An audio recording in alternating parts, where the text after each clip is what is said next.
How you guys doing, man? I hope you guys are having a good day. One sec.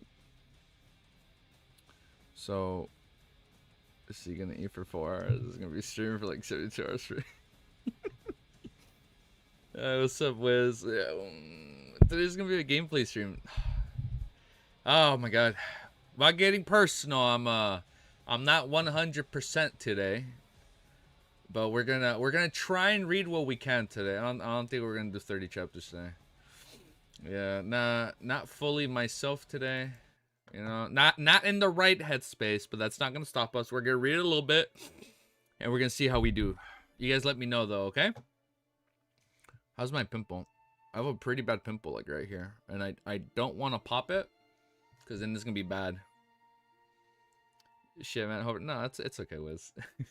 No, by the way, I love our rivalry. No, I'm good. I love our rivalry though. That's what we need right now. We need a little bit of rivalry. All right, here, hold up. Let me set this up. Today though, we're all good. Today though, I got Monster, so we're gonna lock in, read for 5 hours and react to preview. Hopefully, yeah, that's the plan. I know we're gonna finish all of them very fast, and other of us are expected. I know that's the plan, dude. Look, I got Monster. I'm locking in today.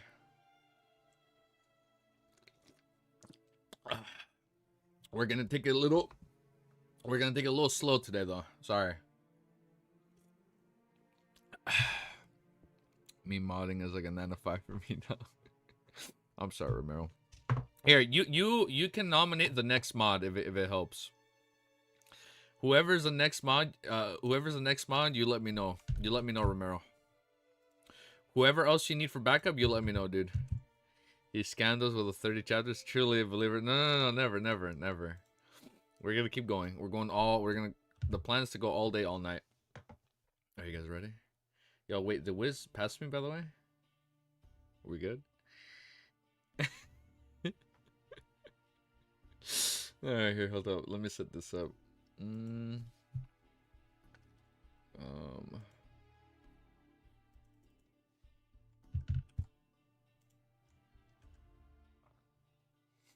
DV's gonna be here in like 2 hours. Oh yeah, D. Okay, he's probably sleeping right now. Okay. Yeah, so Wiz said Witcher music is okay. So we can play that for a little bit. We'll play that for a little bit. I have like one... Oh, hold up, I lied. Let's play it from the Lumiere opera music, and then I'll go into that. We need a 24 hours to read 30 chapters. No. We're gonna do that in like 6-7 hours. Watch. We're gonna start right now. Chapter 652. It's called... Wait, hold up. It's me, it's your boy, it's Easy Geeky. You know what we're here to read? We're here to read The Lord of Mysteries, Volume 3. Bet. We'll do my intro for right now. Hope you guys are having a beautiful, amazing day. We're going to be reading for as long as we hopefully can.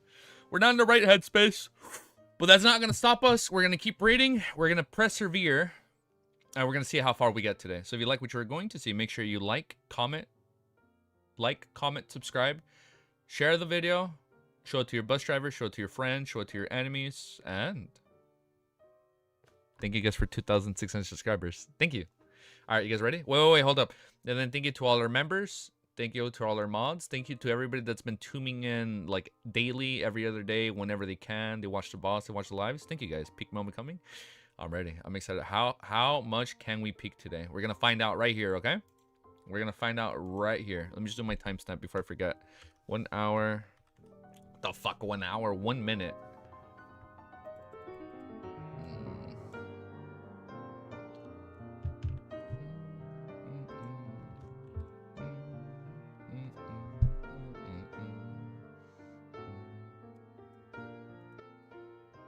Which support are you using? What playlist is this? The read-through. What do you mean? What do you mean what playlist? The one and only playlist. It worse than I remember. How long are you streaming for 30 chapters? Look, my plan is to lock in and read 4 to 5 chapters every hour. So we'll find out. Send the link on Discord. Bet. Oh, this one. I was going through their playlists and like linking them one by one. Oh, for sure. Oh, hell yeah, dude. Wait, hey, Wiz, don't worry, we're not gonna do spoilers. We're not gonna read just yet. I don't know if you've heard, man, but they're allegedly working on a third expansion for The Witcher 3. What the fuck, man? I don't know if you saw there was rumors yesterday. Everybody's been reporting on it. There's gonna be a third fucking DLC for The Witcher 3. It's been 10 years, my guy. That's fucking crazy. It's been 10 fucking years, and they're doing a third. They're doing a third DLC. Can you guys fucking believe that, man? That's honestly fucking wild if that's true. Now I'm definitely replaying the game. All right, let me lower the volume down on my end. This one's not too loud for me.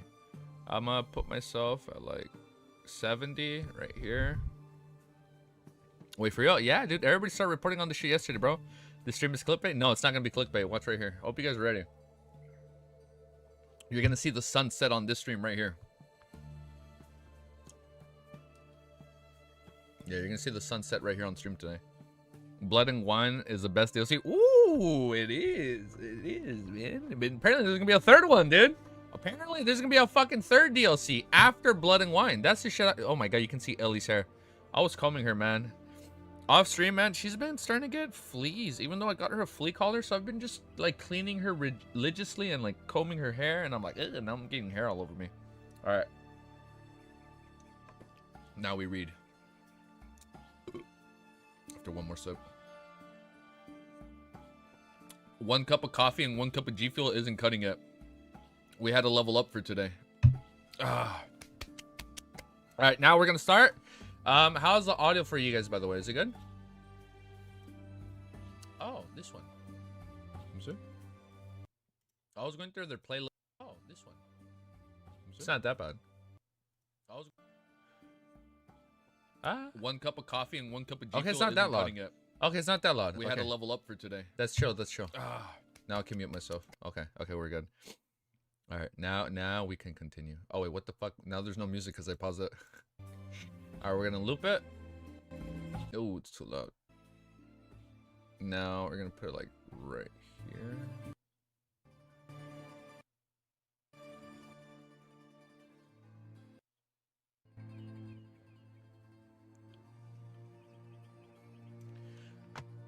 I'm trying to put it like, sorry, 1 sec. I'm trying to put it just low enough so it's not too loud for me. Okay.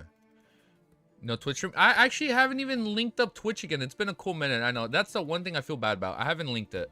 I'll try and have it linked up for next stream because on OBS I switched to primarily streaming now on YouTube, and I haven't reconnected my Twitch for dual streaming. I have to do that. It's been a while. I'll try and have it up for next stream, okay? Yeah, I apologize. Are you guys ready, though? Chapter 652. I'm starting this gacha game addict. Ooh.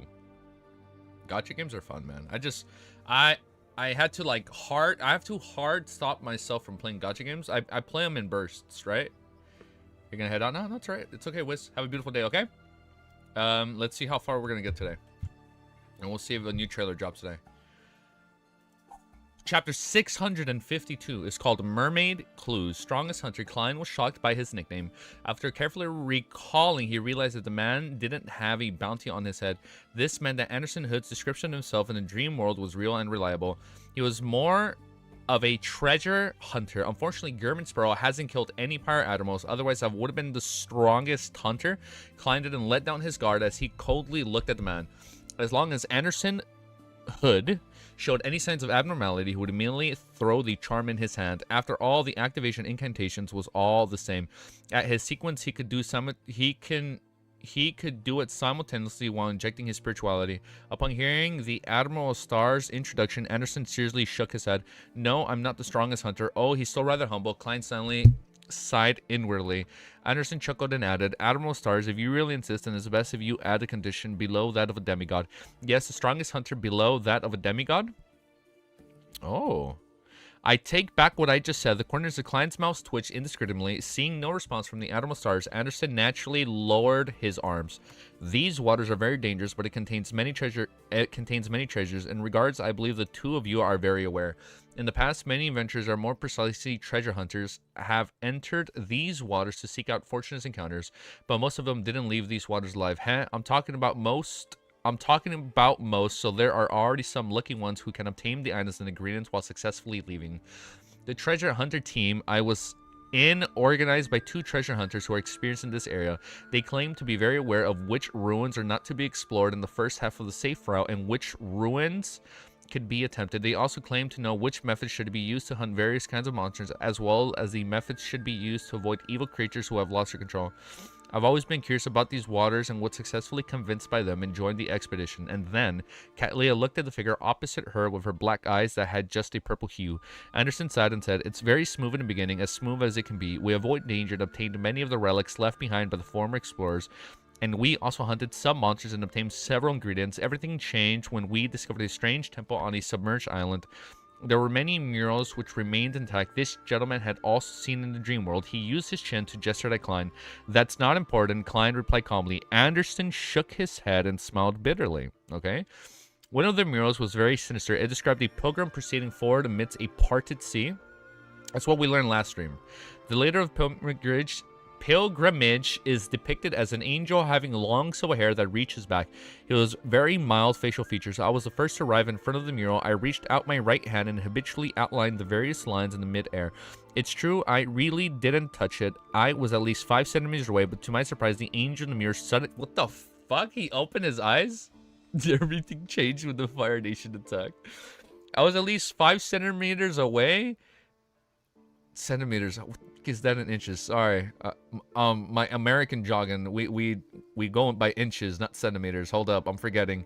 5 centimeters away, but to my surprise, the angel in the mirror suddenly opened his eyes.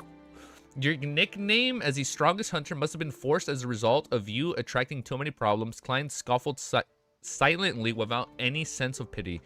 Silver-haired angel, Cattleya asked in return. Yes, but I'm not sure which angel it is. At the very least, he hasn't appeared in many of the portraits of the 7 churches. Of course, the mural artists might casually add that it might not be real.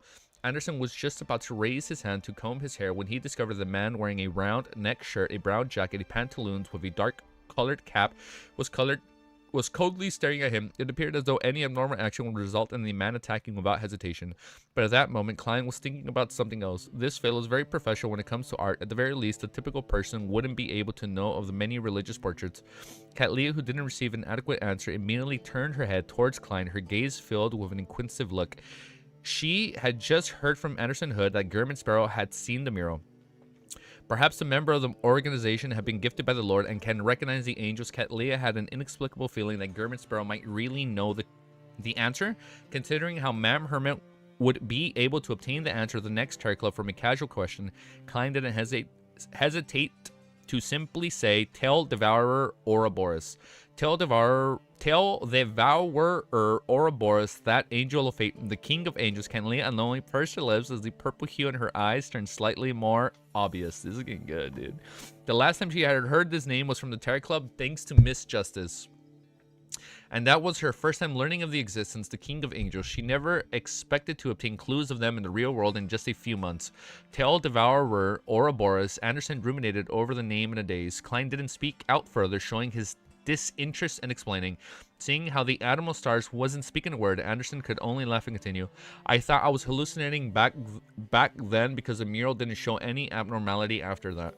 Following that, our team fractured into 2. Most of them were frightened by my account and believed that they shouldn't continue exploring the temple. The remaining third desired to obtain the more treasure and began setting off deeper into the temple. We waited an entire day. Noon switched night a total of 3 times, but we didn't manage to see them return. We were all outstanding treasure hunters, so we know that something must have gone wrong. After making some confirmations, we didn't dare to stay any longer wait.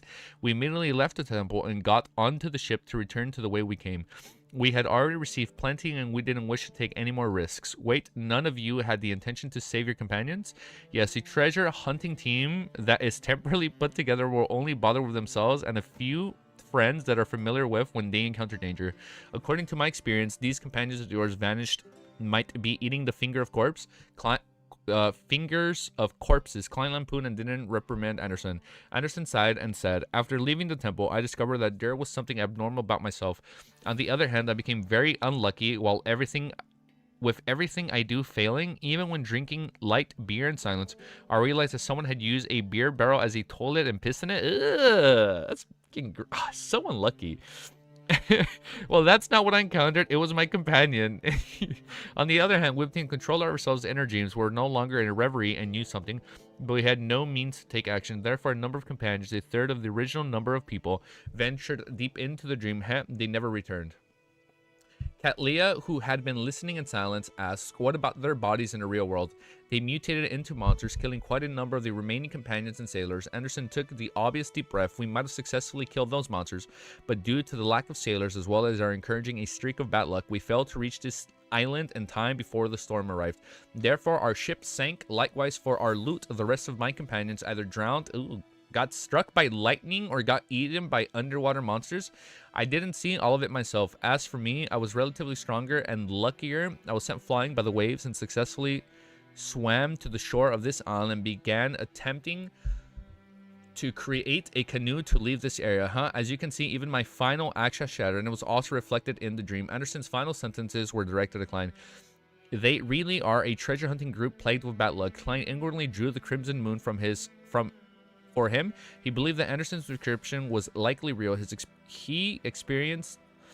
experience didn't seem to be fabricated out of thin air. However, it was unknown if he was hiding something. Perhaps Anderson has really gone deep into the temple, needing the fingers of the corpses before coming out, believing that he was fine. Perhaps he had already explored the numerous places in the dream world and had been corrupted by some unknown creature in an inconspicuous manner.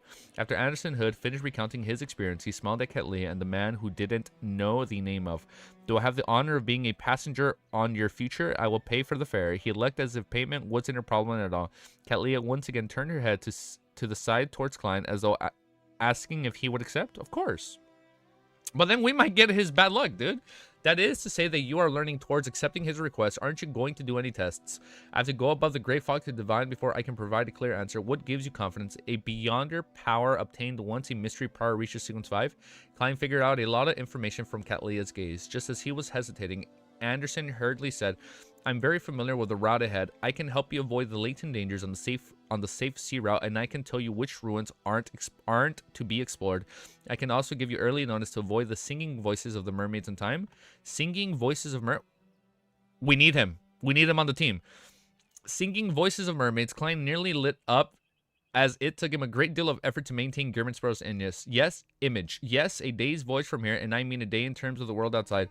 We will circle around a ruin and turn. Upon saying that, Anderson suddenly realizes something as he shut his mouth with a smile without saying anything more. Klein thought for a moment and took out a gold coin in front of Anderson as he silently chanted, Anderson Hood is problematic. He repeated 7 times and went through the standard process of divination, but he didn't hold any hopes for any answer. It was a test on Anderson. If Anderson really was problematic, he would definitely show signs of guilt. After all, he couldn't be certain if Germansboro's divination standard was unable to determine if he could disrupt it successfully. Ding, the gold coin was flung into the air before landing. Klein glanced at it before putting it into its pocket. No problem. I'll later make a confirmation by going above the gray fog, Klein added inwardly. Katlia looked at Anderson and nodded. I agree to your request. However, after we leave these waters, you need to hand over half of what you have. If there's nothing, I'll take anything either. Anderson fell silent for a few seconds before smiling again. Deal. And he's on the ship.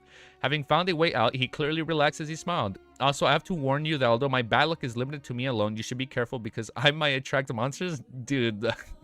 Oh, yeah, it's going to be bad. Of course, I believe that with you, this gentleman, and myself, we should be able to guarantee our safety. Just as he said that, the entire island quaked. A smoky plume emanated out of a primitive forest. Don't tell me a monster's really coming. Anderson subconsciously turned the game. He's like, oh shit. They're chasing me already because he's leaving the island, dude. I like this guy. I genuinely like Anderson. I think he's a fun character already. I have bad luck. So, even though bad luck is only me, we gotta be careful. I'm updating everything right away and we're gonna keep reading. No stalling today. No stalling. I feel like if I keep reading, I should be okay in a bit. So we're gonna keep reading. Yeah, sorry, I do apologize if I am a little low energy. I feel it. I know I'm low energy, but it's okay. All right, by the way, how's the stream? How does it sound for you guys? Is it okay? I can also give you early notice to avoid the singing voices of the mermaids in time. Singing voices Oh, of that's pretty good. We need him. We need him on the team. Okay, that's pretty good. Singing voices of mermaids. Okay, it's low, but it's not too low. You can still hear, and it's not too loud. Good stream. All right, for sure. Thank you. All right, let's keep going. This is updated. We are at 653. Sounds good? Okay, perfect. It sounds good. All right, next chapter, Sexus. Next chapter, chapter 653. Black-faced, black-handed. The ground trembles slightly. Hold up. I'm trying to raise my mic a little bit. Guess this pathway in sequence. It has to be monster pathway. Like I know there's there's one called the Lucky. So I feel like before you become the Lucky, you have to be the unlucky. Because once you truly grasp, no, you're probably lucky, because once you truly grasp, or vice versa, right? Like once you truly grasp luck, you have to become unlucky, and then only when you become unlucky, then you fully grasp both sides of luck and unlucky, and then you have better control over fate once you hit like sequence 1, Wheel of Fortune, right? Because the Wheel of Fortune, vice versa, has good luck and bad luck, just like the dice, right? Is he cooking? Just like how the dice is three sides good, 3 sides bad, 1 to 3 is bad, and 4 to 6 is good. Monster pathway, come on. And ooh, and then once he fully digests unlucky, he becomes the lucky. Because I know there's I'm gonna pull up monster pathway. No, actually, no, I don't want to pull it up, because I know there's one missing before or after the lucky, I think. Wait, I'm stupid. The bad luck is from the mural. You're right.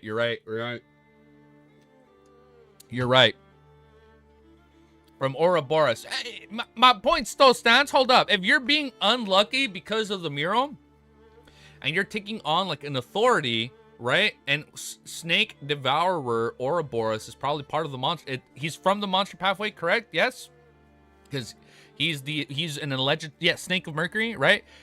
No shot, of course. For you to be, it's like, come on, you've seen it in so many shows.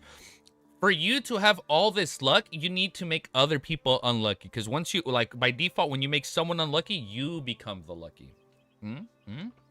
Yes, I think we're cooking. The ground trembled slightly as a figure that was nearly 3 meters tall appeared at the boundary of the island's primitive forest. Its body was grayish-white in color, seemingly formed from boulders. Its face was pot-holed without any obvious eyes, nose, mouth, or ears. Strong giant, Katlia muttered the monster's type, but be it Klein or Anderson, both of them knew nothing about such monsters. However, they didn't cast an inquisitive look at Katlia. They focused on the monsters, looking highly professional. Katlia turned her body to face the dark future. She raised her right hand halfways and amplified for her voice. Aim. The parts on duty immediately adjust dozens of cannons on the port of the ship, aiming them right at the stone giant, which was lumbering over. Boom, boom, boom. Cannonballs flew out and landed around the stone giant, sending dust flying as the bombardment covered a huge area. That's crazy. Truly unlucky. The ground clearly quaked as flames surged. Splinters spewed everywhere as though everything could be destroyed. Tap, tap, tap. The tall grayish-white figure tore out of the dust, having not suffered any serious damage. All it had were a few cracks on its surface. Katlia said without a protrude expression, "This isn't a kind of giant, but a kind of stone golem. Its core is the main ingredient of a Sequence 5 Guardian of the..." What? Guardian? Its core is the main ingredient of a Sequence 5 Guardian from the Guardian Sequence... A Guardian... What is the Guardian Sequence pathway? I'm sorry. Therefore... Warrior? Okay, Warrior is Guardian. Okay, bet. Okay. All right, now we know what's Warrior. Oh, that's cool. A Warrior is a Guardian. Therefore, and then Sequence 5 is Guardian. Okay, awesome. Therefore, its defenses are extremely high. Amidst the reverberating cannon bombardment, Klein nearly suspected if there was a problem with his auditory senses. Since you know that the stone giant has high defense, why did you use a cannon bombardment? Isn't that a waste of cannonballs? He thought in puzzlement as he lampooned. Clearly unlucky. No shot I knew this. Was that revealed in Volume 3? I'm sorry. I think I forgot. I'm sorry. I only know... I can only recall lore. No shot that was in Volume 2. You're actually lying to me. There's some pathway info I actually didn't organize. Hold up. I'm actually opening up Vol.2 right now. Alright. Really?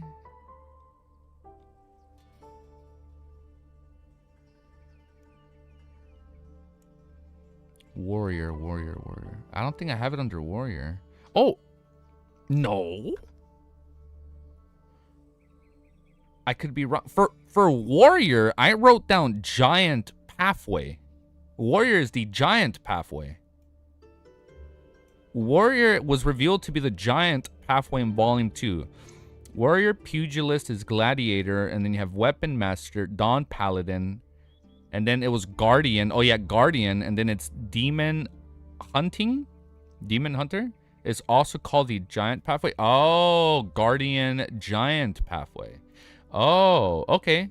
Okay. Oh, now we know. Oh, I guess that's why I mixed it up. I thought it was okay. I thought it was just Giant. I put Demon Hunting, right? Typo, sorry. Yeah, I put Demon Hunting. It's Demon Hunter. Okay, got it. Okay. That was a good mix-up. Yeah, my bad. That was a good mix-up. No, I mixed it up. Okay. Giant Pathway is also the Guardian Pathway. Got it. Perhaps hearing his inner thoughts, Cattleya said as she watched the stone giant approach, I've never encountered such a beyonder creature before, so I wish to do some tests. I have nothing to say against such a reason. Klein was rendered speechless. At this moment, Anderson Hood, who had been observing the stone giant this entire time, raised his hand and said, do you have anyone who has beyonder powers in the ice, frost, and the ice and frost domain? Me, Cattleya coldly answered. Seeing how Mam Hermit had the means, Klein swallowed the backwards as he nearly said out loud. He really didn't wish to activate Creeping Hunger unless necessary. Despite Zombie possessing the powers of ice and frost, she called it Guardian Pathway. Oh. She called it Guardian Pathway because Sequence 5 is Guardian.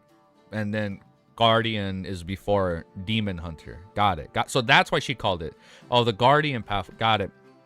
I thought like the whole thing was like actually the Guardian Pathway, not the Giant Pathway. Okay, but that's why she called it. Got it. I have nothing to say against such a reason. Klein was rendered speechless. At this moment, Anderson Hood, who was observing the stone giant the entire time, raised his hand and said, do you have anyone who has a power? I just read this part.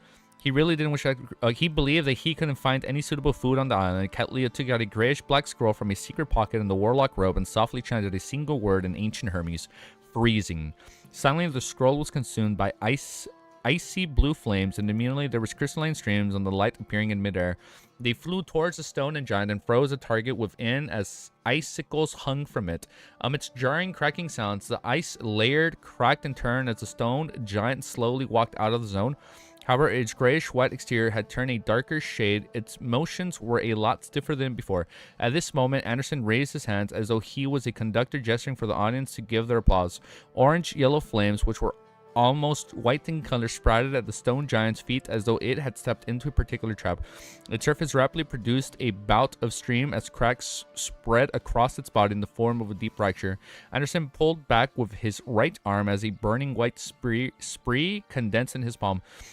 The flames at the tip of the spear condensed to a point as it emitted a blinding luster. The spear flew out, accurately hitting the crack in the stone giant bellies as the flames melted a huge hole in it. As for Anderson Hood, who was originally on the beach, he seemed to emerge with a burning white spear.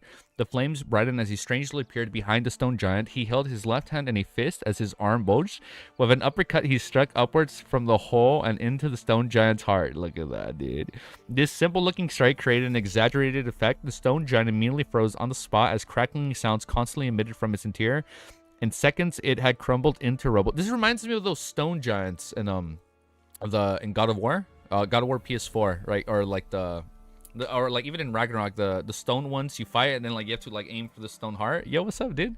Thank you guys for tuning in. This simple looking strike, yeah, look, a critical strike. Klein pupils constricted. Cattleya calmly stood on the spot and said without surprise, Sequence 5 of the Hunter Pathway. Kim, say hi. Yo, what's up? Sequence 5 of the Hunter Pathway is Reaper. Reaper is new. Furthermore, they are good at finding the weaknesses of their prey. Now, I think it'd be pretty badass if the Reaper's the one wielding the scythe, right? That'd be pretty sick. Furthermore, they are good at finding the weakness of their prey. New sequence. Oh, okay, that's really good. Yeah, 100 pathway is Reaper. Yeah, they're definitely going to be using a scythe, right? Didn't Klein get a scythe? He picked up a scythe, right? He has an item that's a scythe. They are good at finding the weaknesses of their prey. Reaper, a deaf Reaper of life. No wonder Klein nodded slightly. At this moment, Anderson crouched down and rummaged through the stone giant's carcass. Then he turned his head and smiled ruefully. It's not a real monster. That meant that there weren't any spoils of war. While Anderson described the situation, the rubble vanished at a discernible pace. For an unlucky fellow like you, don't be the one opening chests or looting corpses. Klein couldn't help but lampoon inwardly. Anderson returned and kept droning on. The greatest problem of these waters is this. Not every monster will provide you with riches. This is because conjured monsters such as this are part of the more powerful monsters of a high level. Of course, it's possible that they're a result of remnant powers and auras. Klein already had a preliminary theory towards this. Having gone through the voyage, he discovered that there were beyond traces of Sun, Evernight, Storm, and the Spectator pathway. He had a more fleshed-out theory from his previous theories. He'd originally suspected that their waters were the remnants of a battlefield and a war between Second Epoch ancient gods. Storm belonging to the Elf King. Wait, hold up. Before I read this without reading, I'm gonna walk back. Let me reread this paragraph. He originally suspected. The music is a little loud. Hold up. He originally suspected that these waters were the remnants of a battlefield in a war between the Second Epoch of ancient gods. So it's just listing out the ones that were part of the fight. The storm belonged to the Elf King Sonathrine Spectator. He originally suspected that these waters were the remnants of a battlefield in a war between the Second Epoch ancient gods. Storm belonged to the Elf King Sonathrine. Spectator belonged to the Dragon King Ankelwelt. Evernight belonged to the king of the Mounted Wolves, Flagera. So now they're just tying which one to who, right? With Little Sun providing him with legendary records from the City of Silver at each gathering, Klein had gained a preliminary understanding of the authorities of the ancient gods in the Second Epoch. However, the constant midday at the Sun chariot form from the gold had made Klein have doubts about this theory. This was because none of the 8 ancient gods grasped the Sun pathway. Why did I say Sun like that? Soon, Klein connected it to Amon and Adam's father, the City of Silver, who was deemed as the ancient sun god. After this creator awakened, and after a series of intense battles, he had taken back the authorities of the ancient gods. Hence, these ruins of the battle between gods were left behind. The incomplete mural he saw at the Elvish ruins suddenly surfaced in Klein's mind. Elf King Sonrafine and the City of Silver's creator, who was also the ancient sun god, were at odds. They were at odds. Elf King Sonafrine and the City of Silver's creator, who was the ancient sun god, they were at odds. As his thoughts wandered, Anderson had returned to his chuckling state. He looked at him and said, "How do I address you, German Sparrow? All the gods fought ancient..." Yeah, all of them fought. But I don't know why I was singing... I don't know why I was singling out the Elf King in him. That's the thing that confused me. I thought... Oh, hey, let me keep reading. German Sparrow. Klein simply gave his name. German Sparrow. Anderson was first taken aback before recovering. "I've heard of you. You're the adventurer who nearly successfully almost successfully hunted Vice Admiral Element. You have the title of the craziest hunter. Last month, when the ship I was on board passed by the Roasted Archipelago on Ararvi Island, I had thoughts of getting to know you over drinks, but your whereabouts were unknown." Oh, I thought like he was at the bar. That's the shit I find crazy. Yeah, he won a fucking 8v1. That is wild, dude. You know me now. Also, try your best to not say anything. Anderson forced a smile. "I know my bad luck tends to make the negative words I say become reality. All right, stop looking at me. I won't speak again. Put down the charms of yours." By the way, I've been in an 8v1 and I came out on top, by the way. Not trying to brag. I've been in an 8v1 and I came out on top. I'll leave it at that. Also, try your best to not say anything. Anderson forced a smile. "I know my bad luck tends to make the negative words I say become reality. All right, stop looking at me. I won't speak again. Put down the charms. Put down that charm of yours." Due to the appearance of the stone giant, the pirate's relaxation time was cut short. The future quickly set off again, venturing deep into the sea. Theories about ancient sun god. Let me finish this chapter, man. It's like, it's hard to process all this, you know? Pause. It's hard to okay, hold up. Okay, I won an 8v1 in The Last of Us multiplayer. All right, factions like 10 years ago. You know, everybody has a set amount of lives. It was 4 people, and I was the last one, and they had like 10 lives left. I picked them all off. I picked off 4 players, one by one. It was my last life, and I fucking won it. That was like one of like the most euphoric moments I've ever had playing factions back in the day. Last month I was on volunteer. Wait, here, let me finish this and we can talk about the Ancient Sun God. There's like 2 pages left. Last month I was doing volunteer work at the hospital. Klein nodded and said, "You know me now. Also try your best to not say anything." Anderson forced a smile. "I know my bad luck tends to make the negative words I say become reality. All right, stop looking at me. I won't speak again. Put down the charm of yours." Due to the appearance of the stone giant, the pirate's relaxation was cut short. The future quickly set off once again, venturing deep into the sea. Along the way, Klein stayed standing on the deck as he leaned against the side of the ship. He observed his surroundings while Anderson was loitering on the ship. He was good at socializing and interacting with the pirates. Impressive. He easily got to know the situation on the ship. Klein shot a glance at Anderson, who was drinking with a few pirates in the shadows, as he sighed inwardly.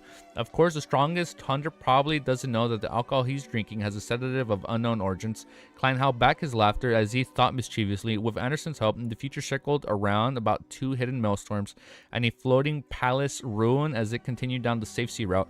About 3 hours later, night fell again. Klein rapidly found his lucidity and the reason in his dream as he opened his eyes and looked around. His vision was worth a swath of pitch blackness was nothing to be seen. Don't tell me I'm blind. Such a thought instinctively appeared in Klein's mind. Then he reached his right palm into his pocket and took out a matchstick.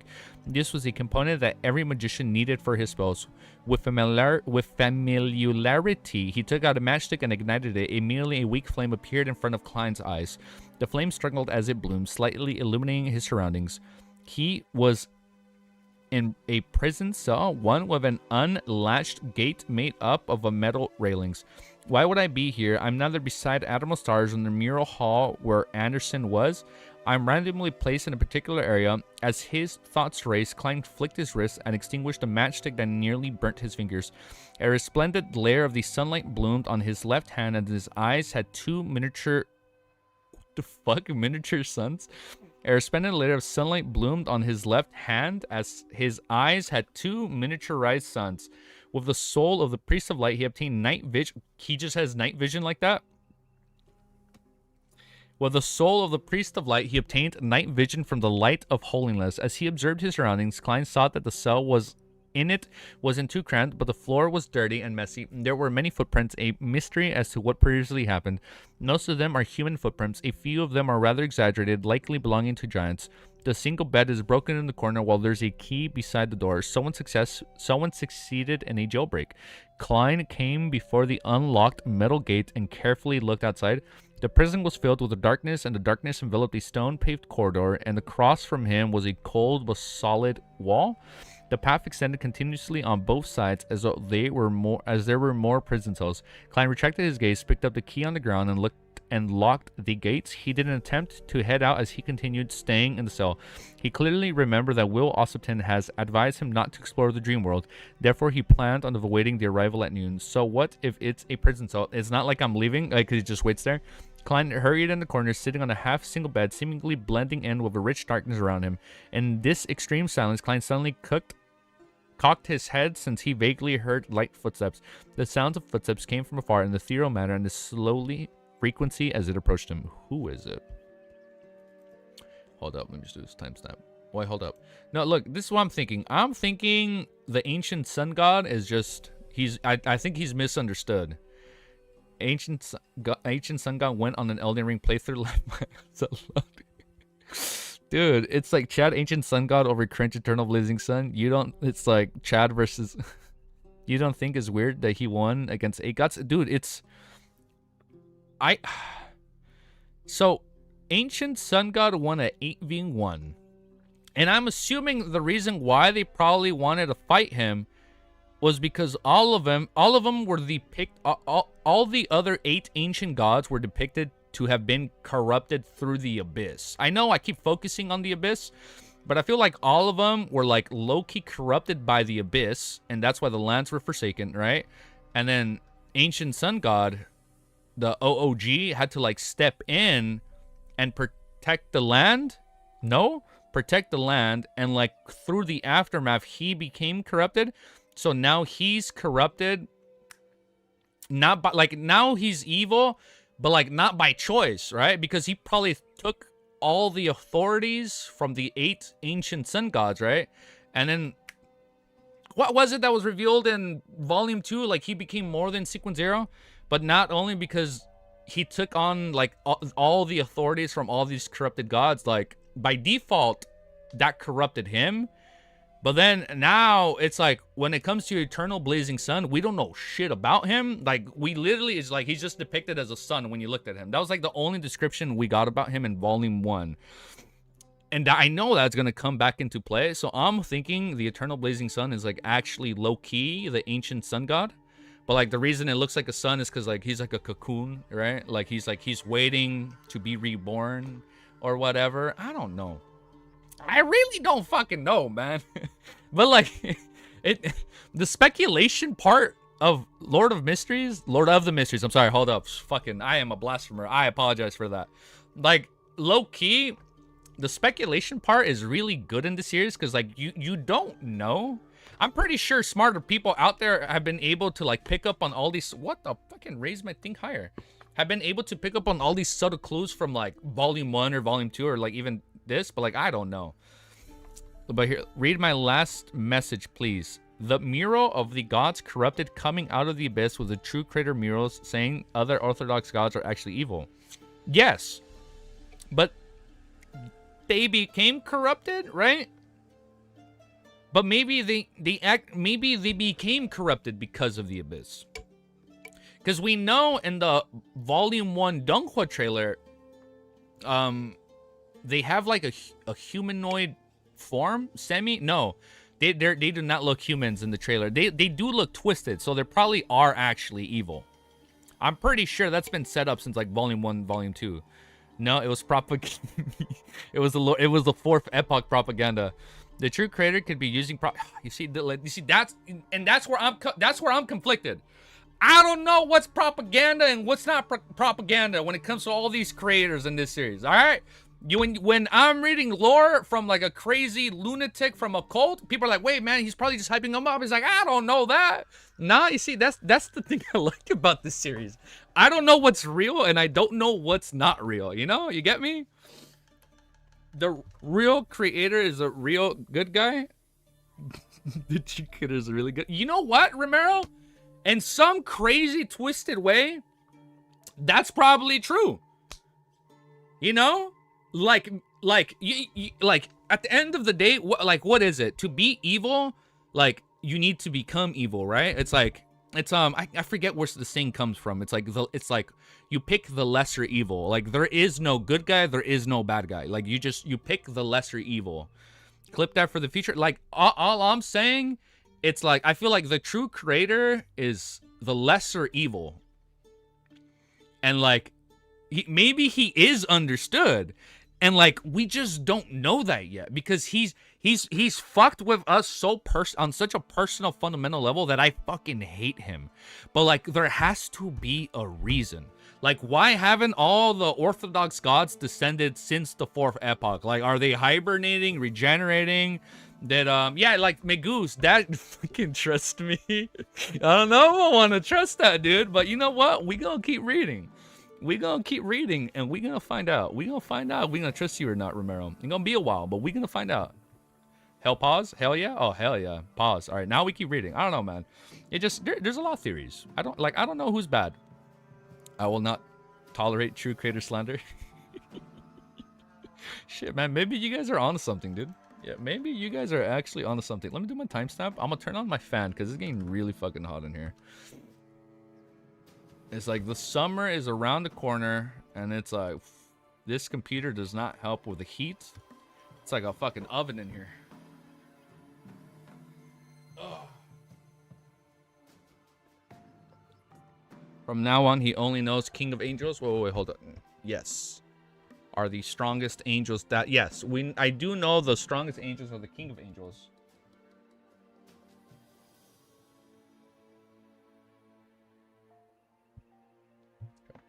Okay. Now we continue. One more sip.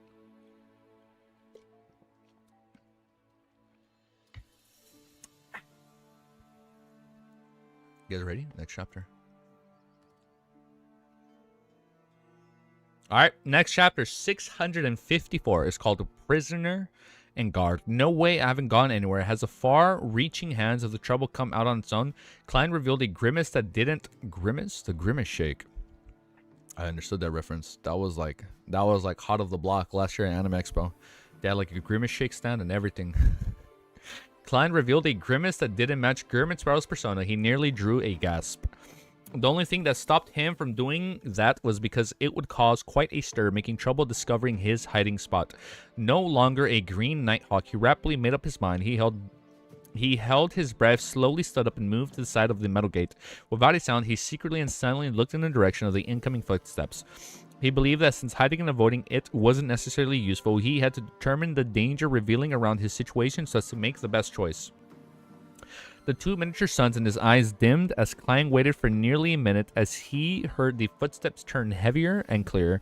Following that, he heard the clanking sound of a metallic gate slamming into the wall. Following that, he saw a towering figure appearing on the right of the corridor. The figure was nearly 2.5 meters tall and wore a black full-body armor. The cold feeling it exuded seems like a corporeal gigantic... What the...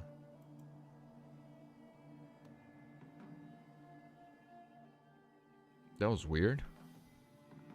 That was weird. I don't know why that happened. My thing just fell down.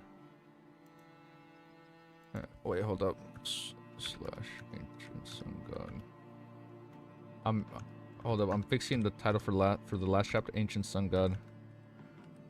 Speculation.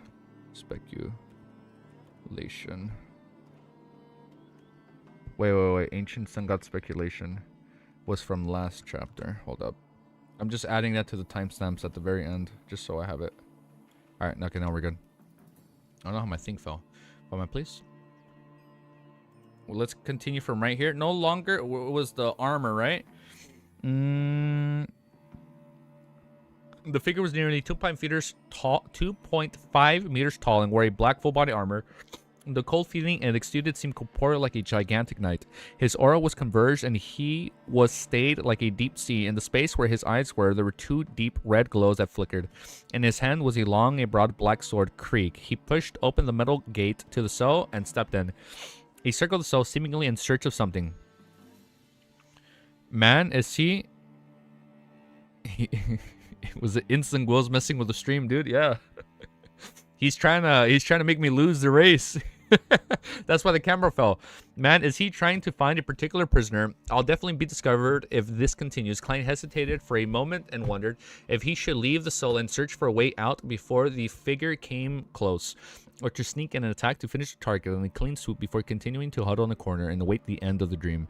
After judging how much time had left to think, Klein quickly took off the topaz pendant off his left wrist and began divining with a voice that perhaps only he could hear.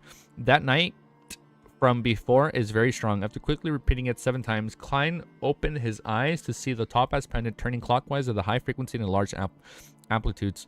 This means that the target was an extremely dangerous existence. Without any hesitation or time to hesitate, Klein used the beyond powers of a clown and controlled his muscles to pull open the metal gates without causing any additional stimulation.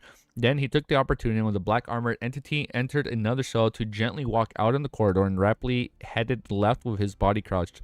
In the immense darkness, as he listened for any commotion behind him, he maintained his stealthy and swift motions, quickly making a bend and arriving at the metal gate, which opened outwards. It looked like an exit. After attempting to push and pull, Klein discovered that the metal gates weren't heavy, but it had been locked. After 2 seconds of thought, he took out the key he picked up inside his cell, inserted it, and twisted it without holding out much hope. A light click of a latched opening sounded as the metal gates unlocked. That works. Although it's a dream, you can't just have it randomly pick up the key to be an important item. I originally planned on folding some papers to insert into the keyhole and repeatedly sliced at it bit by bit. Klein slowly pushed open the door as he lampooned while thinking in puzzlement. To his disappointment, what stood behind the metal gates wasn't the exit but a hall filled with junk. Closing the gate behind him and passing, he looked at it again and circled around the item and randomly strew around in a search for a possible door or depth. A few seconds later, he noticed an inconspicuous black wooden door in the corner. Therefore, he carefully approached it and reached out for a handle. The scene inside naturally appeared in his mind. It was a strong room, and on the right was a full body armor. and to its right was a figure wearing a short line robe. There's someone there. The escaped prisoner, having been forced to leave his comfort zone, Klein decided to hold of the divination in a limited fashion. Therefore, he gently twisted the handle and pushed open the black wooden door.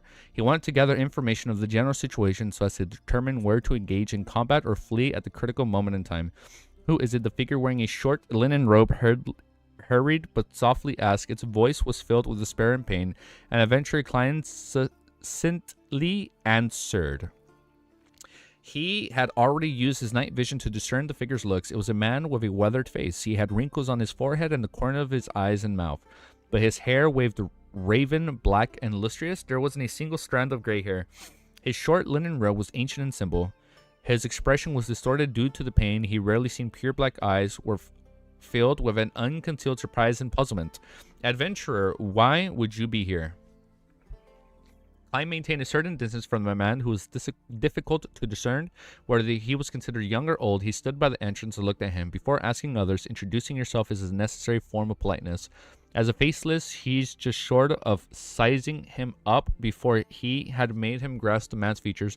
Apart from the discomfort hair and his wrinkles, he had an old, gruesome scar on his cheek. The man was startled as he worriedly glanced at the hall. It's best you close the door. We cannot be caught by the devil otherwise. The muscles on his face clearly twitched as though he had recalled something nasty. Devil, Klein murmured and extended his hand back to close the black wooden door. The man heaved a sigh of relief and smiled wryly. I apologize. I was indeed impolite. My name is Leo Master. Did I say that right? Le Master? My name is Leo Master, an ascetic of a religious organization. A religious organization. From the looks of it, you aren't a devotee of any of the 7 deities. Klein discovered a problem with his choice of words. If he was an ascetic of one of the 7 deities, he could directly say he could have directly said it out loud. Even the high priest of the Church of the Sun and the bishops of the Church of Storms wouldn't come to blow the moment they met in such dangerous place. Leo Master said with a self-deprecating laugh. That's right. I worship the original creator. The fuck? I worship the OG. Like, okay, now we're talking about the original, like the first one. The first one. I worship the original creator. He's not the original. He's omnipotent and omniscient. That's the OOG. There's a OOG, there's a TG, and then there's the OG. This is what's confusing me.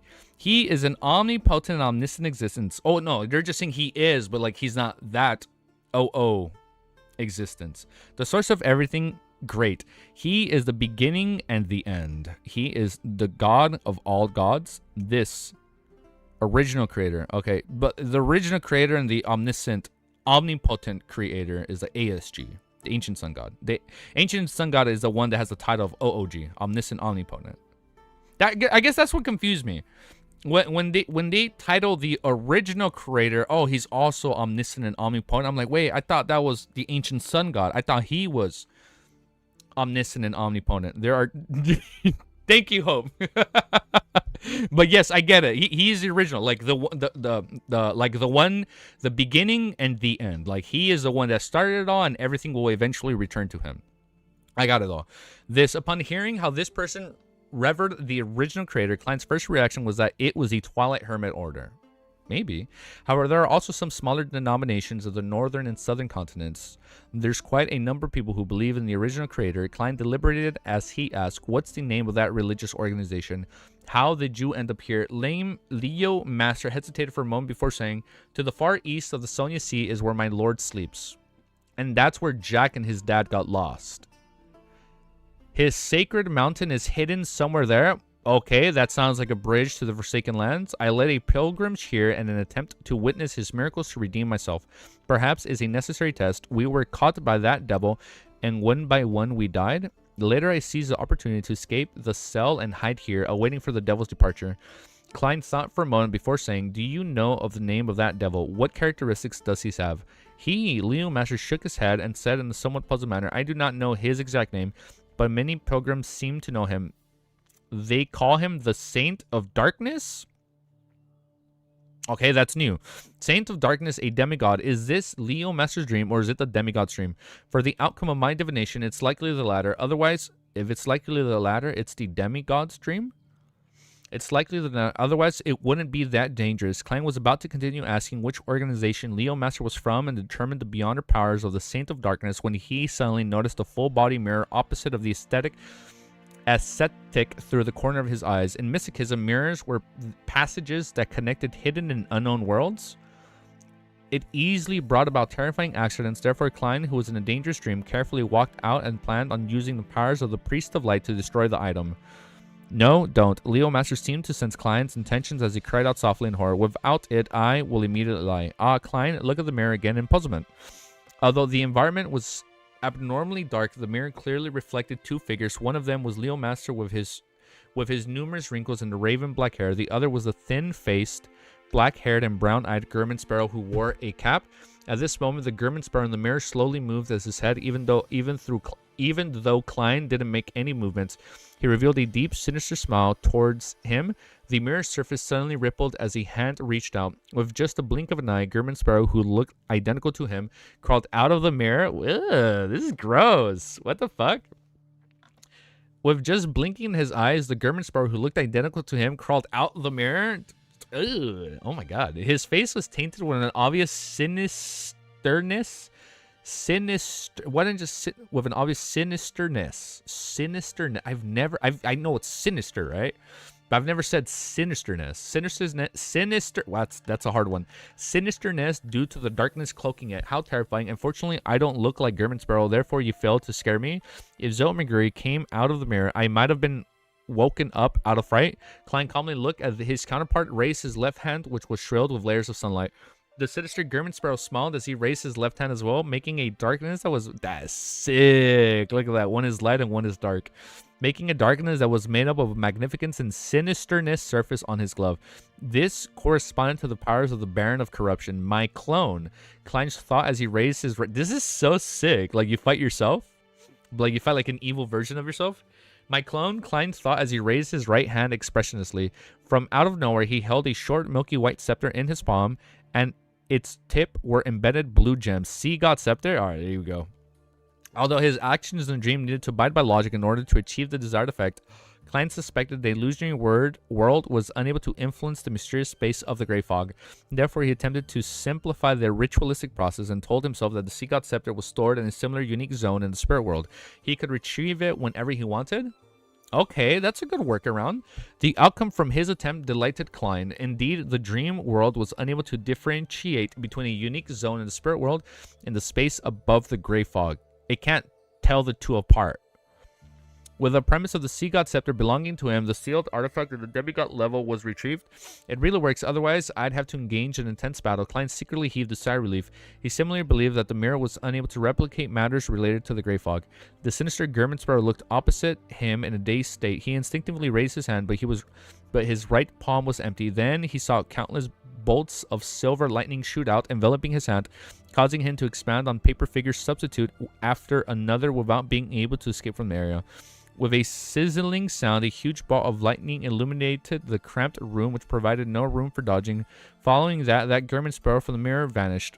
For some reason, Klein found himself immediately turned serene, as though he had become a sage. He turned his head and looked at Leo Master again.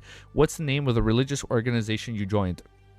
Leo Master trembled as he answered, fuck him. Fuck that order. Oh, wait, I'm sorry, I'm joking.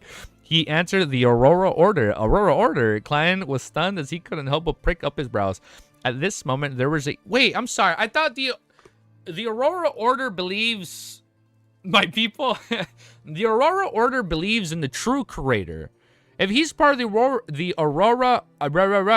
he's part of the Aurora Order, why does he believe in the original creator? Wouldn't he be like a blasphemer from his cult? One of Romero's brethren. My homies are everywhere. Look, they're like right down here somewhere. At this moment, there was a loud clanking outside. The locked gates that opened out had seemed to have been kicked open. Thump, thump, thump. I took my saliva. The heavy footsteps that sounded like drumming walking towards the corner seemingly discovered where Klein and Leo Master were hiding. Klein suspected the lightning storms from before had been sensed by the Saint of Darkness. There's no way of hiding. Klein held the sea scepter and kicked the black wooden door of the storage room open towards the Saint of Darkness. As the door tumbled, he clearly saw his target's appearance. The knight, who was wearing black full-body armor, had already raised up his visor at some point in time, revealing his deep, wrinkled face and some of his bright raven black hair, as well as the old scar of his cheek. He looked identical to Leo Master. Even the minute features were identical. The only difference were the deep redness that emitted from his eyes. Ew. Read and find out. Bet. All right, we're going to read and find out. Wait. Maybe they're confused just like me, you know? Yes, you know what? Thank you, Hope. Thank you. Maybe they're confused just like me. Maybe they can't fully digest which one is which. They believe that the true creator is the original creator, which is a pure delusion. And that's why they're referring to it as omniscient and omnipotent. Wait a minute. That might be why they refer to him as omniscient, omnipotent. Okay, hold up. I'm kind of grasping this now. Hold up. This is the first time where I can clearly see, allegedly, where the delusion comes from one of the organizations in this series. I think. Okay, I think we're slowly grasping this. It is confusing though, but you know, that's the fun of it. That is the fun of it. That is definitely the fun of it. All right, next chapter. Let me do our timestamp. 49 minutes. 20 seconds. Okay. 49 minutes. Look, we've been live. Why does it say we've been live? Look at that. There you go. Perfect. I think there's good progress so far. 655. 1, 2, 3. All right. There's no God better than the true creator. Well, we're going to find out. Yeah, we'll find out, Romero. Anyone else telling you that is a lie? Trust me. All right, we'll see. We'll see what happens. Chapter 655. We updated everything? Yes. Okay, we're good. It's called Dream Analysis. Klein was alarmed. He instinctively turned his body to the side without exposing his back to Leo Master, who was trembling in horror in the storage room. He couldn't be certain that the prisoner wearing a short linen robe wasn't problematic. At this moment, the deep redness in the black armored knight, who had the same face as Leo Master, brightened drastically. He raised up the gloomy broadsword in his hand. Bam. With a step forward, he cleaved forward at the speed that Klein couldn't capture with his naked eyes.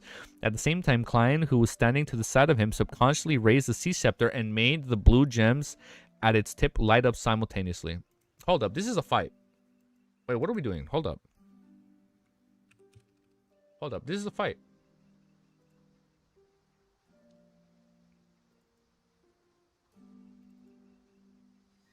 Hold up, this is a fight. Let's jam out a little bit because it's a fight. We're going to jam out. Yeah, you go. Now we're going to jam out because it's a fight, okay?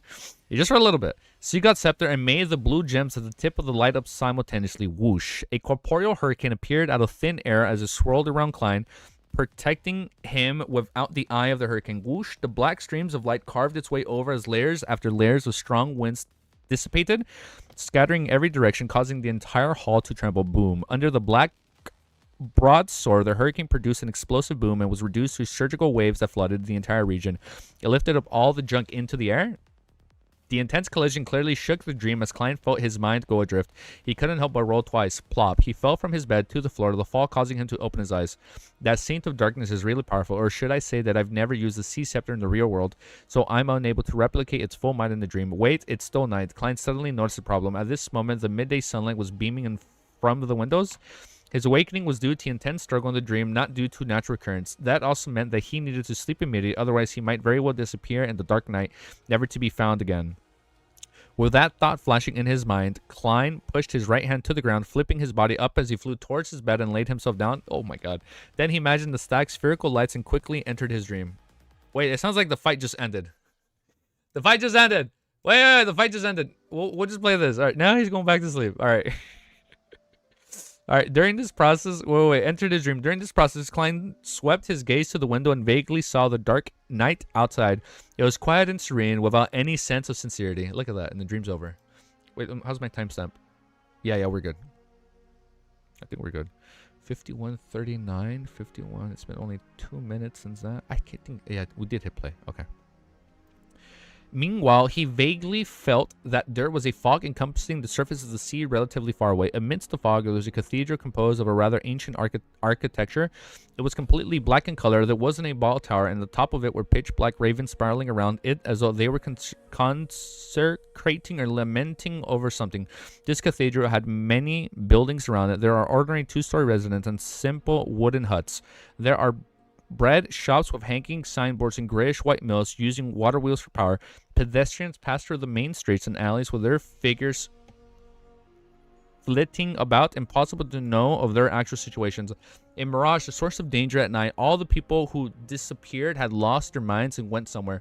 Klein woke up from his dream because he subconsciously considered the questions that he had accumulated. Following that, he forcibly made himself concentrate. He retrieved the Sea God Scepter from the spirit world's unique zones. He remembered that he was in intense battle with the Saint of Darkness just before he left his dream. The slightly dim golden light shone into Klein's eyes as if everything immediately turned bright. What he could see was no longer the tall knight dressed in black full-bodied armor, nor was it the Leo Master who was dressed in a short linen robe. Instead, he was facing a floor-to-the-ceiling window that faced the setting sun. The window was very clean and revealed an indescribable sense of purity under the sun's illumination. By the side of the window were tables with their original wooden colors and the high back chairs. Further away were the rows of bookshelves with all kinds of books placed on them. A library, a book repository. Every time I entered this dream, I would be placed randomly in a certain area. Klein carefully observed his surroundings and confirmed that it was temporarily safe without the so-called Saint of Darkness or the strange evil creatures. He held the Sea God Scepter as he first... That's cool. He's just holding it now when he's walking around. He held the Sea God Scepter as first came to the first floor to the ceiling window and looked at the environment outside. The first thing that he saw was an opulent building that covered the opposite mountain peak. The huge palaces, magnified steeples, and the towering city wall that all appeared frozen in the sunset. It was a visual spectacle. Even though it wasn't his first time seeing it, Klein still held his breath, quietly admiring the miraculous scenery for a few seconds. He then moved his gaze away towards the cliff. He saw the high walls of the black cloister and the withered trees beside the boulders, but as they were blocked, it was impossible to confirm whether Katlia remained in her original spot. Indeed, within a certain radius, it's not possible to leave this region. I'm deep inside the black cloister. Klein retracted his gaze and thought as he walked to the bookshelves. He temporarily didn't have the time to consider what happened between Saint of Darkness and Leo Master in his previous dream. This was because he needed to determine his current situation.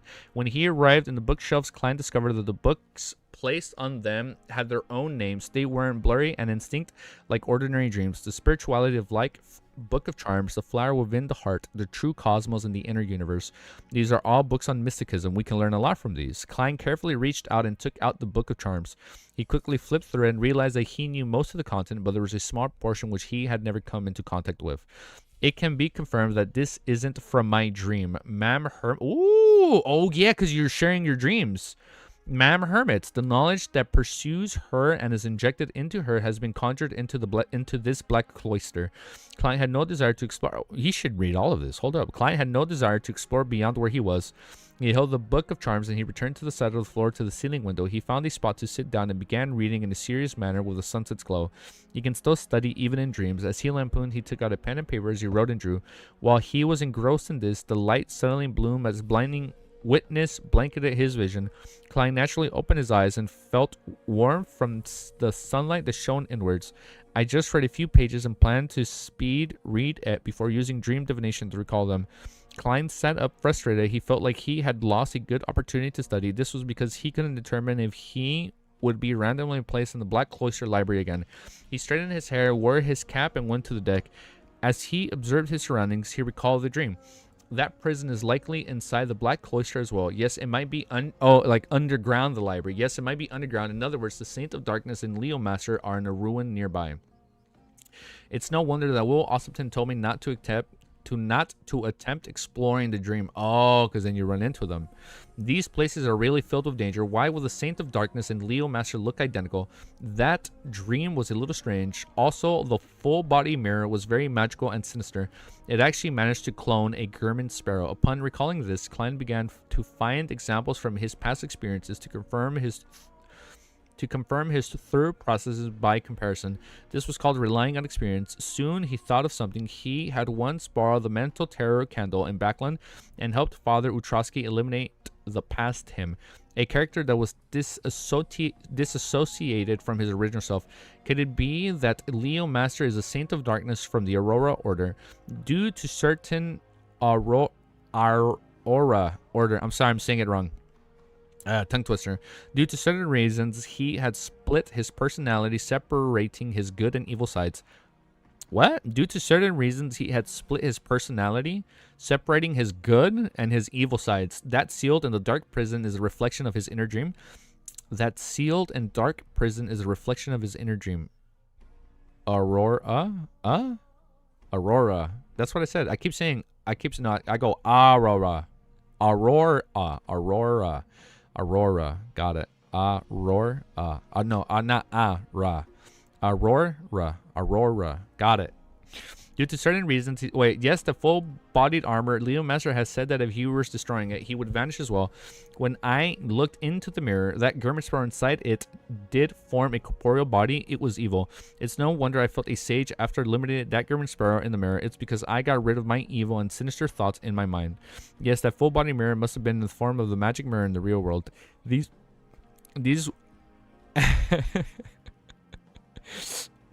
Rar. These waters clearly have the beyond remains of the visionary.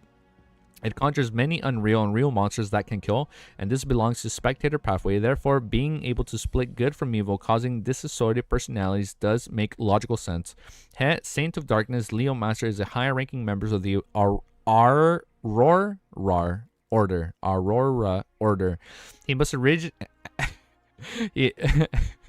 he must originally be very evil, but that ruined or item stirred up his inverse side, which is the Rar Order, which is the good hidden deep in his heart. It caused a split personality.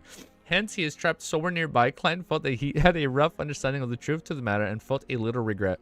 Unfortunately, I'm unable to enter the same spot a second time. Otherwise, with the Sea God Scepter and Leo Master's good side, there's a high chance of defeating his evil side, the Saint of Darkness, and the damage dealt in the dream world would continue on in the real world. In that case, a good saint who understands the Rar Order would be born. It will make it easier to strike down on this cultist organization. Klein silently sat in, turned halfway around, and watched Anderson Hood walk out of the cabin. Where did you go in your room? I didn't actually find you. The stronger hunter asked as though they were best buds. They're already best buds? Thank you for spamming that emoji, Richie. Thank you. Thank you guys for being members, by the way. Thank you guys. Klein secretly frowned as he asked, why should I be seeing with you? Damn! Why should I be seeing with you, brother? Anderson was taken aback. Shouldn't you return to the spot where you left the dream upon returning there again? There are other elements involved in the random appearance in the spots with particular radiuses. Something to do with my uniqueness.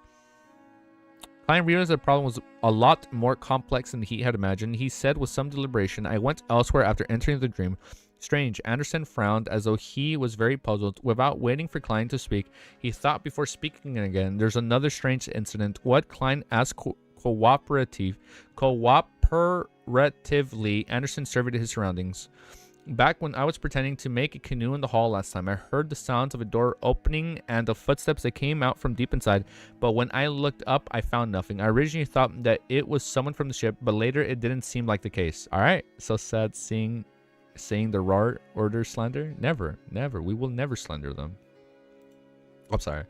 Aurora. I don't know, man. It's sometimes I'm like, I catch myself in like a tongue twister. And I don't know exactly why that happens. I don't know. I guess it's just the way I speak. It's just my pronunciation. My pronunciations are just really scuffed. Yeah, ain't no slander here. Every word is true. Praise the fool. A roar of. Alright, let's update this and let's keep reading. And the music is okay. I think I'm gonna just take off my headphones for a bit. A roar of order. That's actually easier saying. Unironically. Alright. Let me just check something and then we'll continue.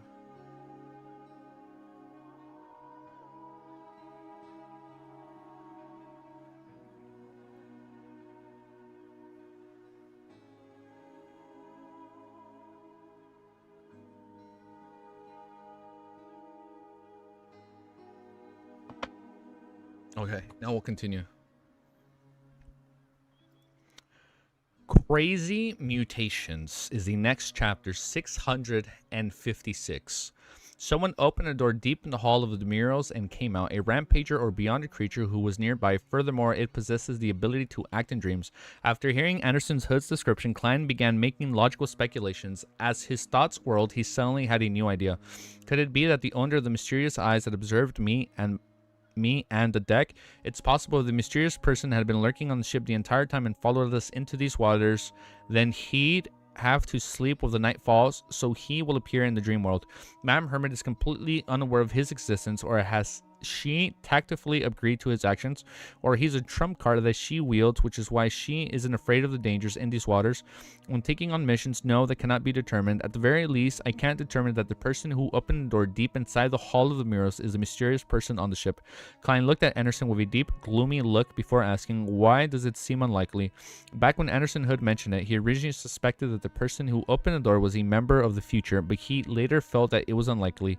Anderson chuckled, easy when he sees the Aurora Order. I know, I'm sorry, guys. Aurora. I'll just shut up, man. The more I say it, the more I'm like, man, I'm saying it wrong. Oh, man. It's possible the mystery. Oh, I just read this part. Or is he the trump card that she wields? Which is why isn't she afraid of the dangers in these waters when taking on mission? No, that can't be determined. At the very least, I can determine the person who opened the door deep inside the Hall of Mirrors is the mysterious person on the ship. Klein looked at Anderson with a deep, gloomy look before asking, why does it seem unlikely?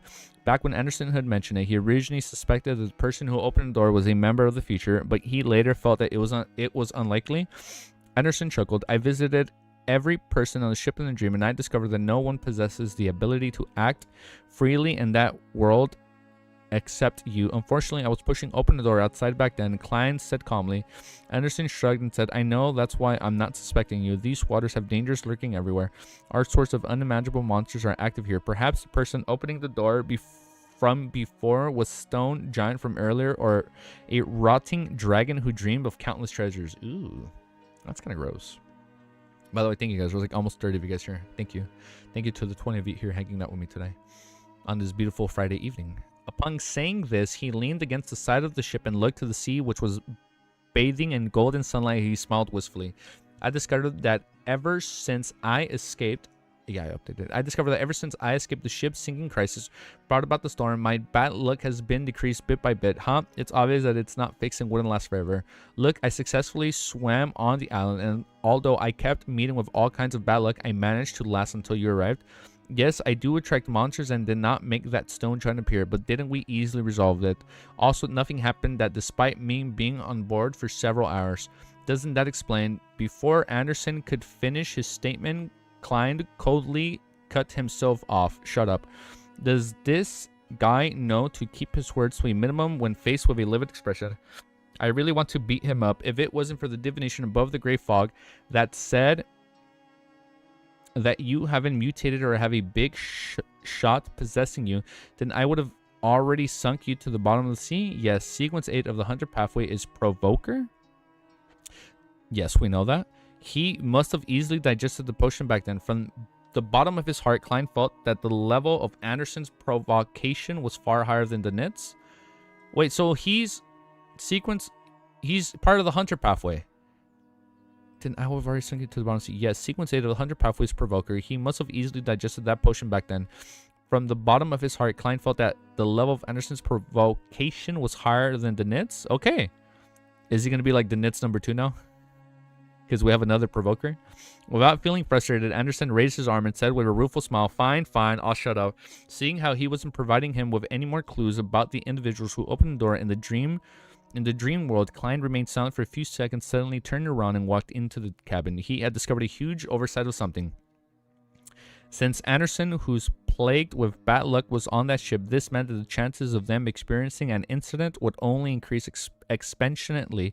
Therefore, he needed to make some preparations. Ooh, you're right. It's Friday the 13th.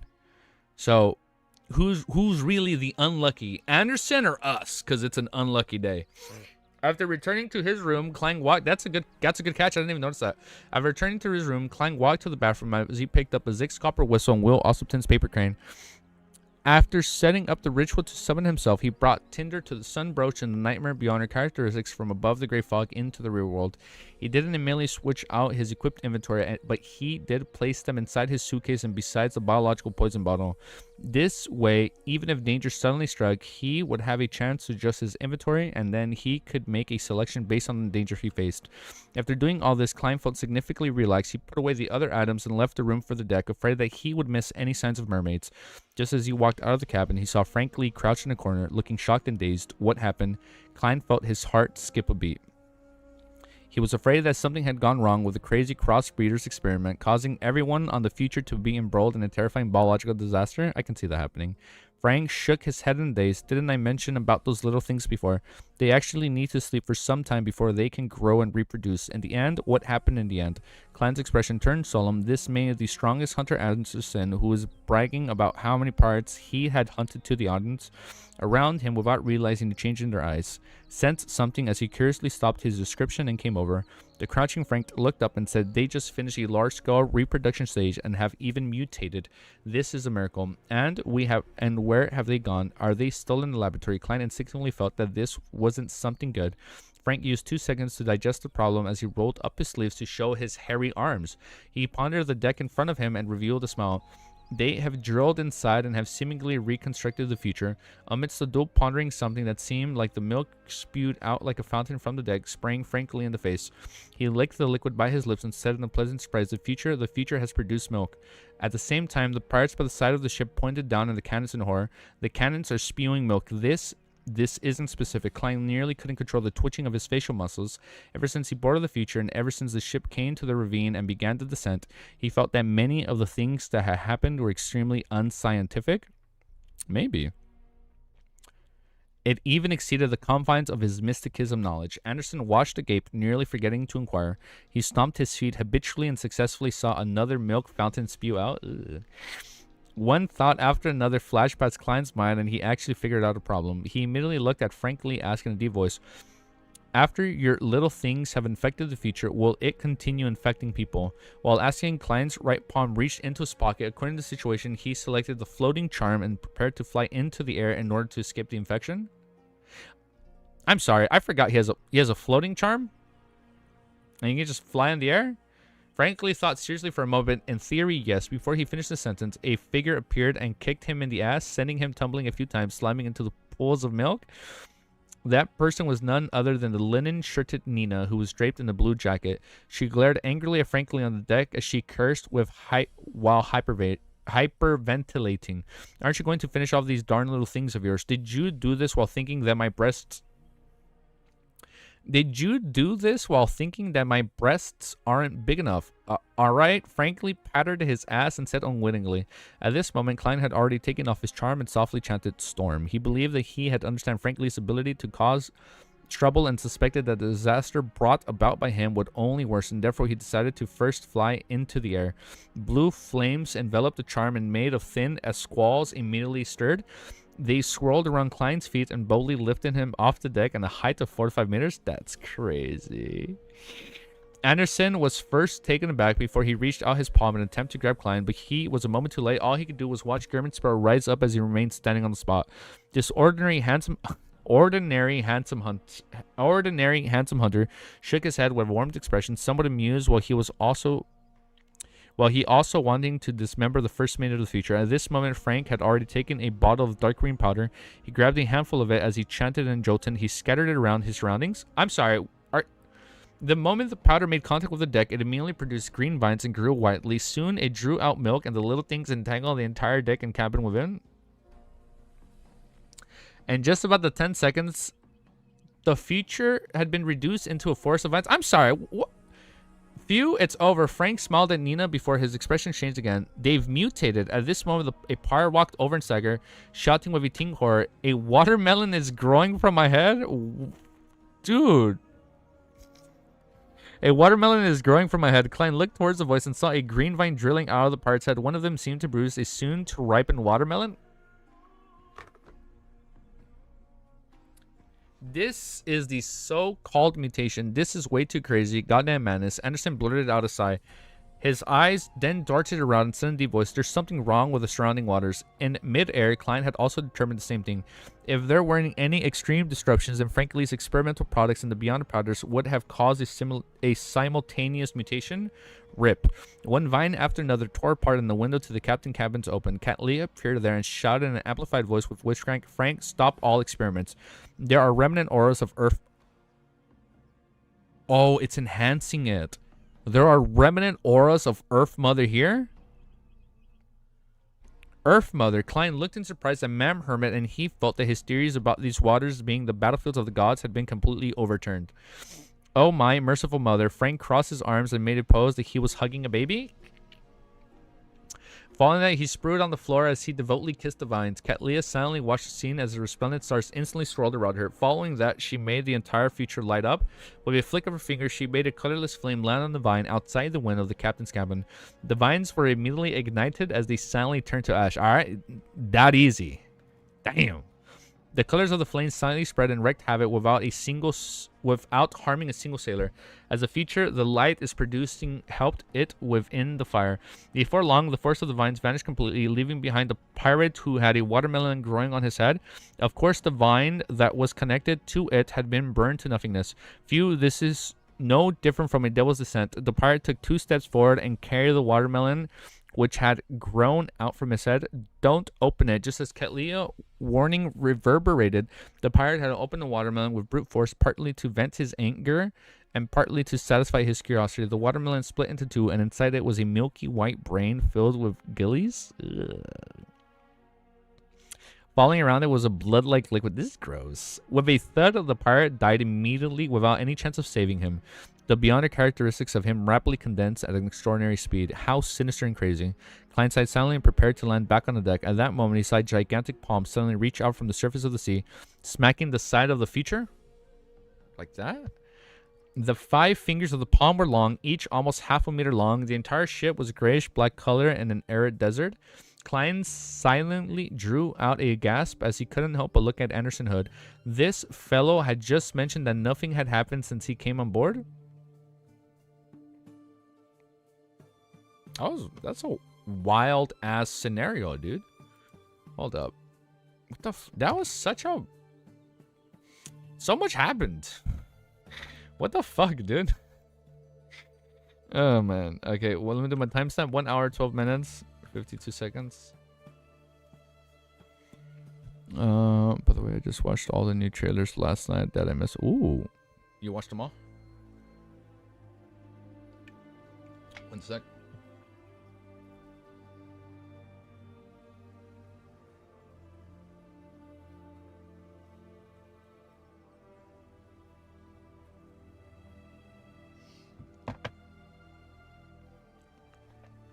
Someone go Ossipton here because this motherfucker's too much. He's going crazy. He's too much, man. Alright, next chapter. Chapter 657. Terrifying vitality. The grayish-black hand grabbed the side of the ship and quickly hoisted it up, revealing the submerged parts inch by inch. Through the blue water waves, Klein saw a huge grayish-black shadow following that squirming flesh occupied the entire vision. The monster seemed to be an amalgamation of the countless blackening of the graying corpses. Attached to the 2 gigantic palms were withered-looking arms that resembled dry timber. The arms stemmed from a corpse that was suspected to be from a giant. This giant's single eye was shut tightly as a few heads were stuck to its neck. Any further down, these heads were a complete scaly fish, lizard bodies, or warped human corpses. Layer after layer, they formed flesh and approached like a floating island. From the different corpses and the connections of the crevices, a yellow-green gas was emanated and spread to its surroundings as though it was enveloping the entire area. Cough, cough, cough, cough. 4 coughs. 3 coughs, 4 coughs. Yeah, sorry, we were loading for a sec. Upon seeing the scene, Frank Lee didn't hesitate to take out the materials inside a hidden pouch on his belt. He showcased his corresponding beyond her powers, but to his surprise, Catlea's voice rang in his ears. Frank, stop. Help Nina command the sailors to get them to adjust the sails. Why? Frank Lee subconsciously asked in return. In this area, the supernatural matters within the authority of the Earth Mother were mutate, including your powers. As Catleia spoke, she extended both her palms forward and pressed down in a particular spot on her deck. The symbols and the magical labels of the future immediately became more pronounced as they lit up one after another, conversing the entire ship into a resplendent sea of stars. They seemed to respond to each and every point of the starlight that swirled around Catleia's body. The spread yellowish-green gas was kept out as Klein began floating towards the window of his room from the closet door. The coughing parts felt alleviated, and under the lead of the boatswain Nina and first mate Frank, as well as the inconstructions of Otto, they quickly adjusted the sails and attempted to make the future escape from the nearby waters in order to escape the influence of the mutation effects. By the way, dude, there's like almost 40 guys here. Thank you. However, the grayish-black colossal monsters had held back the front of the ship, and the body beneath the water had connected to unknown parts of the ship in order to hold the feature, preventing it from advancing forward. At the same time, formless tall mountains seemed to appear around them, blocking out the sea winds that blew from afar, preventing the feature from using its strength no matter how it adjusted its sails. Faced with a situation, there's a need to use a backup steam engine system. Unfortunately, the feature lacks it. Yes, it can still fly with the help of the starlight that seems to be extremely drained of the Mam Hermit. Besides, it will be difficult to grasp the direction of the distance it brings us. To make such a flight in such waters, there's a high chance of entering a more dangerous zone without being blessed with good luck. There's still the extremely unlucky Anderson on board. Klein floated by the window in his room as he took the situation. He wasn't nervous, as neither Admiral of Stars Catleia nor the strongest hunter Anderson had showcased their true strengths. Of course, that included me as well, Klein added inwardly. He planned on first returning to his room and wearing tinder without any food around. Using such a mystical item was more suitable than creeping hunger. The latter was just to be reserved for him when he was faced with more dangerous and complicated situations, before throwing it above the gray fog to cool it down.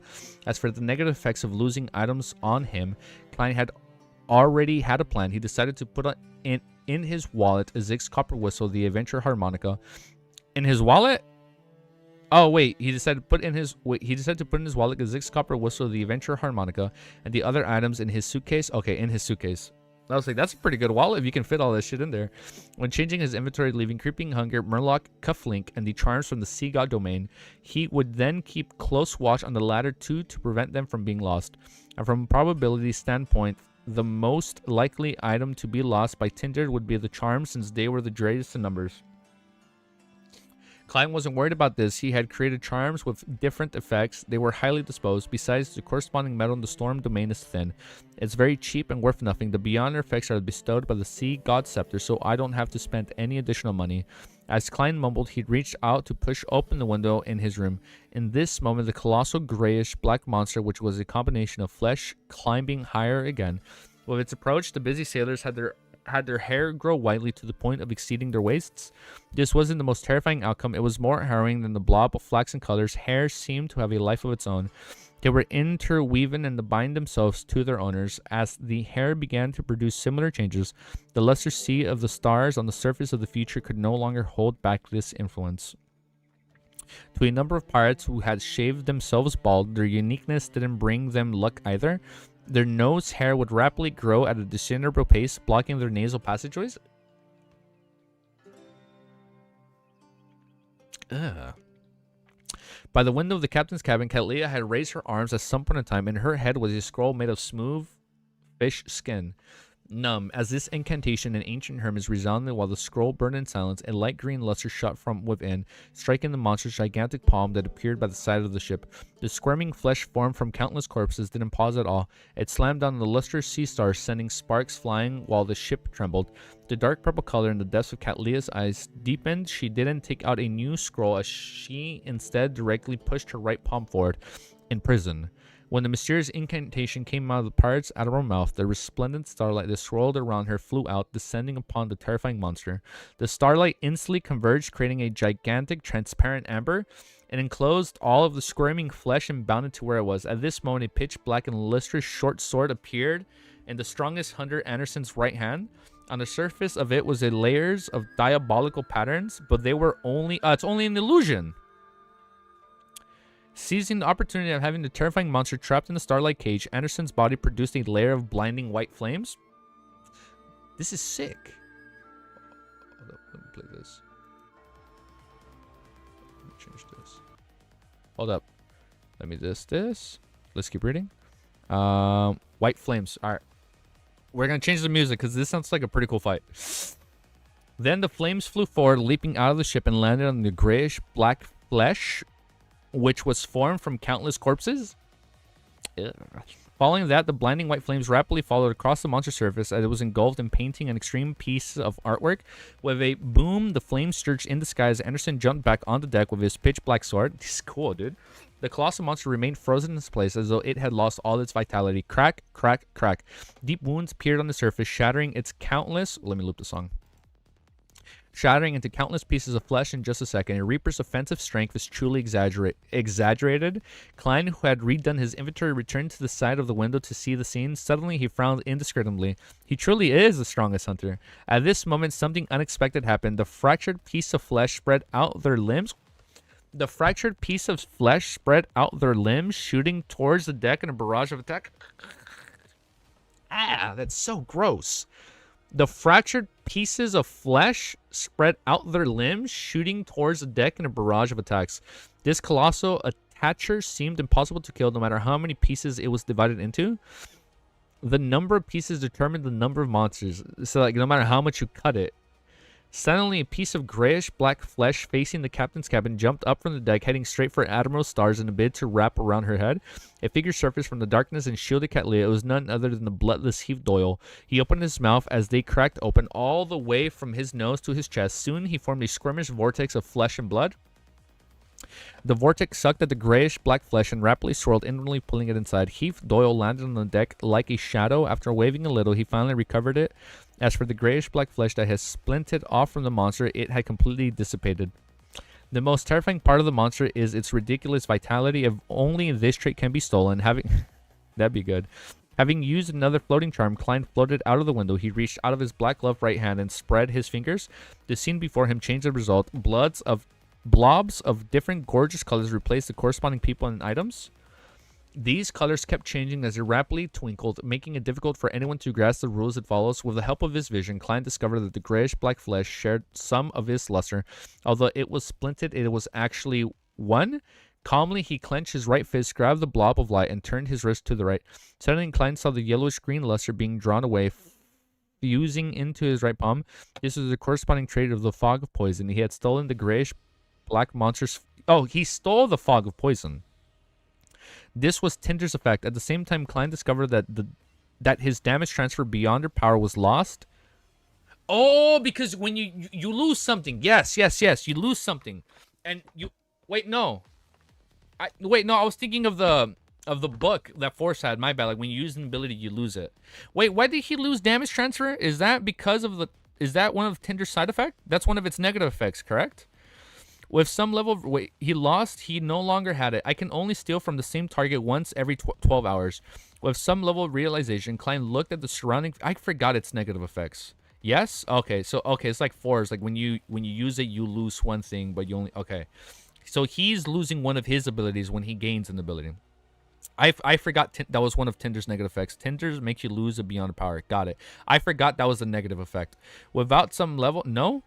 With some level of realization, Klein looked at the surrounding feature. The yellowish-green fog, which corresponded the resplendent sea of stars, rapidly thinned and no longer looked obvious. The grayish-black flesh scattered everywhere also showed signs of desiccating and darkening. With that, the pirates found a chance to catch their breath. As for Catleya, she wore a golden brooch out of front of her classic robe. The brooch seemed to be made of gold, and it was sharp like a bird with a long, feathered tail. The surrounding atmosphere suddenly turned stayed and serene. All the chaos and anxiety vanished in a baffling manner. Even Klein sensed the indescribable influence and felt that he had become an emotionless zombie. Seeing how the critical moment was at hand, a ship came cruising over. It was also a sailboat and was equally large. Its hull was mainly dark and had a ghostly green to it. He will lose an ability for 12 hours. Just one ability per 12 hours. Its ghastly pale mainsail drew a blooming pitch black tulip. It was the flagship of the Admiral Hell, the Black Tulip. It was a ship that frequently plied these waters. Nah, this is a good ass 50. Why is this chapter called 55,000 pounds? Wait, one sec. Hold up. Let me go check on Ellie's food. It's almost been close to 2 hours. I just want to make sure she has enough food. It's been like an hour and a half. I just want to make sure she has enough food. Let me just fill her up. We gotta top her up. And I'll be right back. Let me just do my timestamp. 1 hour, 23 minutes. You guys chill for a little bit. I'll be right back.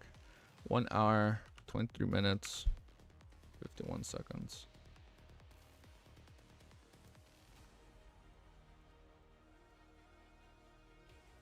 I'm just doing my timestamp. All right, let me go check on Ellie. We'll be right back. Yeah.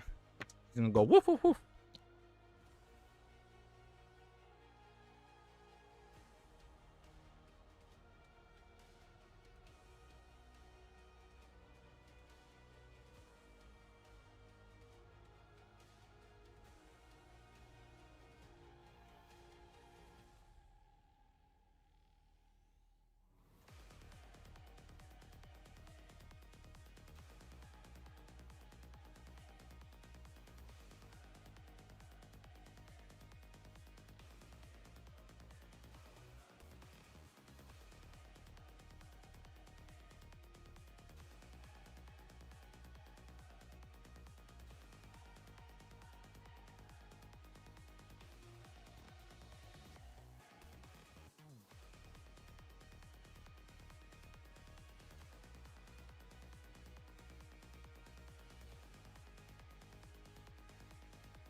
No, we're back. We're back.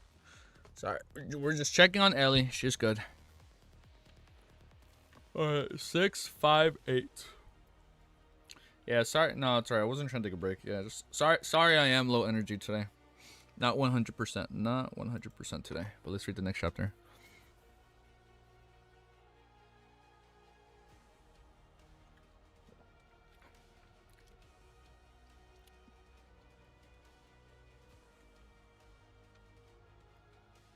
The plan was to go 6 to 8 hours, but I don't know. The plan was to go 6 to 8 hours before. I wasn't 100%, but now that I'm not 100%, I'm not sure. I was framed. Tyranny. But we'll see. I am trying to read as much as I can. Well, let's keep going. Chapter 658. All right, next chapter. Chapter 658 is called 55,000 pounds. The Black Tulip, Admiral Hell Ludwell. This is jumping out of the frying pan and into the fire.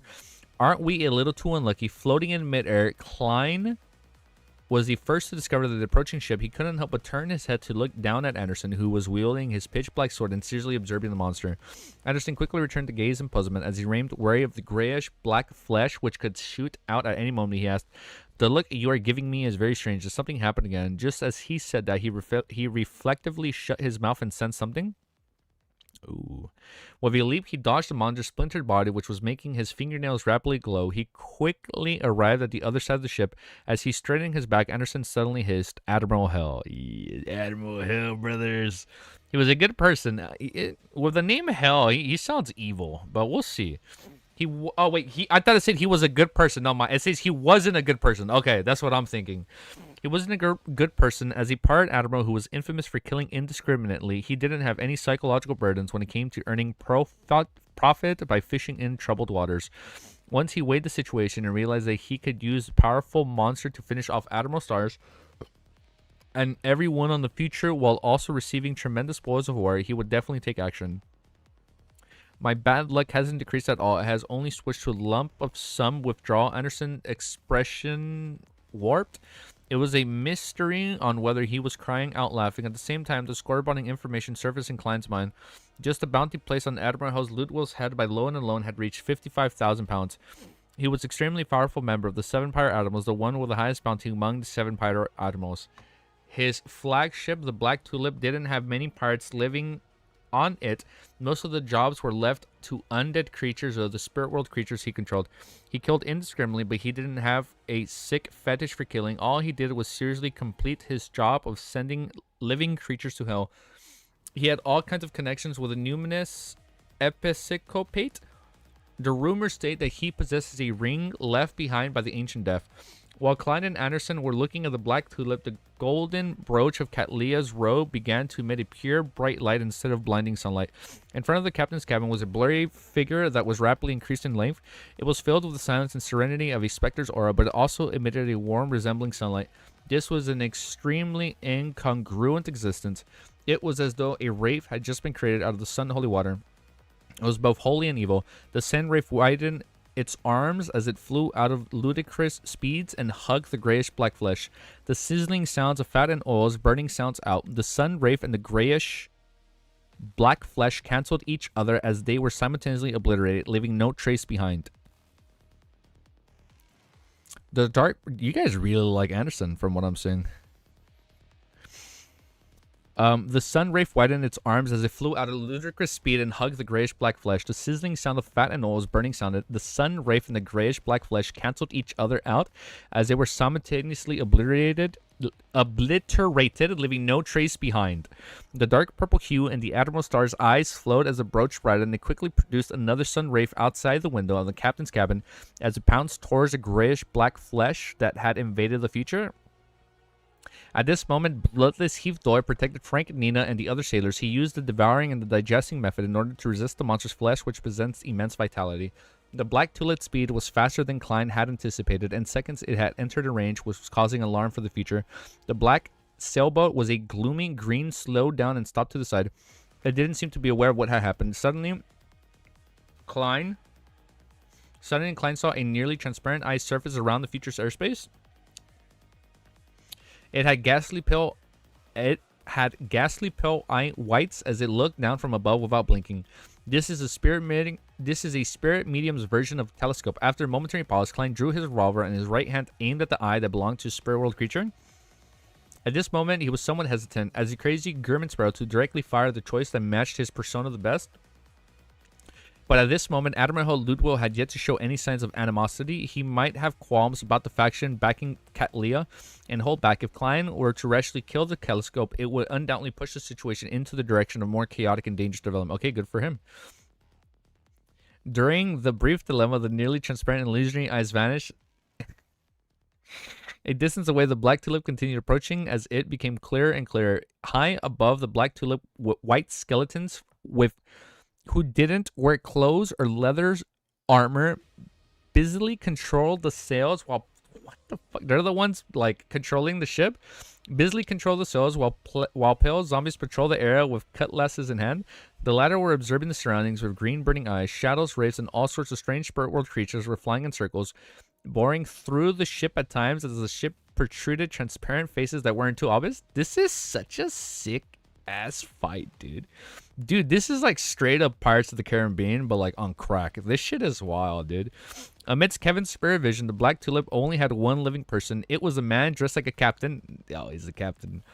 Who was silently standing on deck. He wore an exaggerated triangular hat with a white skull and feathers on it. He wore a lace-trimmed white shirt and a heavy and magnificent brown coat. The ox-hide belt, which held his white tights, had a thin rapier hanging off it. The man wore a silver mask. He's wearing a mask? The man wore a silver mask. His facial features and contours were hidden within. The holes that depicted his eyes, nose, and mouth had cold lines that left one shrouded. This matched the rumored images of Admiral Ludwell. Where are his first mate, second mate, third mate, and boatswain? Klein was first surprised at the lack of the living person of the Black Tulip before quickly coming to a realization. Just like how the third mate, the gunner commander, and the many other sailors of the future were sent to the other ships of the pirate crew, only the minimum numbers of personnel were under the use to enter these waters. Admiral Ludwell didn't let his weak subordinates follow him. After all, he could control the undead and spirit world creatures to steer the ship. At this moment, the Black Tulip clearly turned around and aimed at its starboard side over. As Admiral Ludwell touched his silver mask, a salvo of shots rang out. Cannonballs flew over, some failing into the sea before they came close, producing splashes. Others overshot and fell somewhere even further away. This was the calibration shot. Soon the Black Tulip produced the second volley of bombarding cannon fire. Klein was just about to activate Creeping Hunger and use the Burn the Corruption's distortion's powers to change the target of cannonballs, sending them further away when he saw Anderson Hood raise his right hand and push it forward. Orange-yellow fire ravens instantly condensed as he accurately flew out and intercept each and every cannonballs. Boom, boom, boom. Blinding flames were emitted in midair as debris scattered. It was as though dozens of fireworks were set on display. I have to say that the Pyromaniac's powers are very useful. At sea, it's a mystic version of ballistic missiles defense system. However, this is because Anderson is the strongest hunter and has already reached sequence 5. Shh. Hey, thanks, man. You're gonna make me blush, dude. You're gonna make me blush, Wiz. Let me sip my monster. Like, huh? What do you mean? Oh, shit. Ah. How you doing? Oh, man. I'm so sore, man.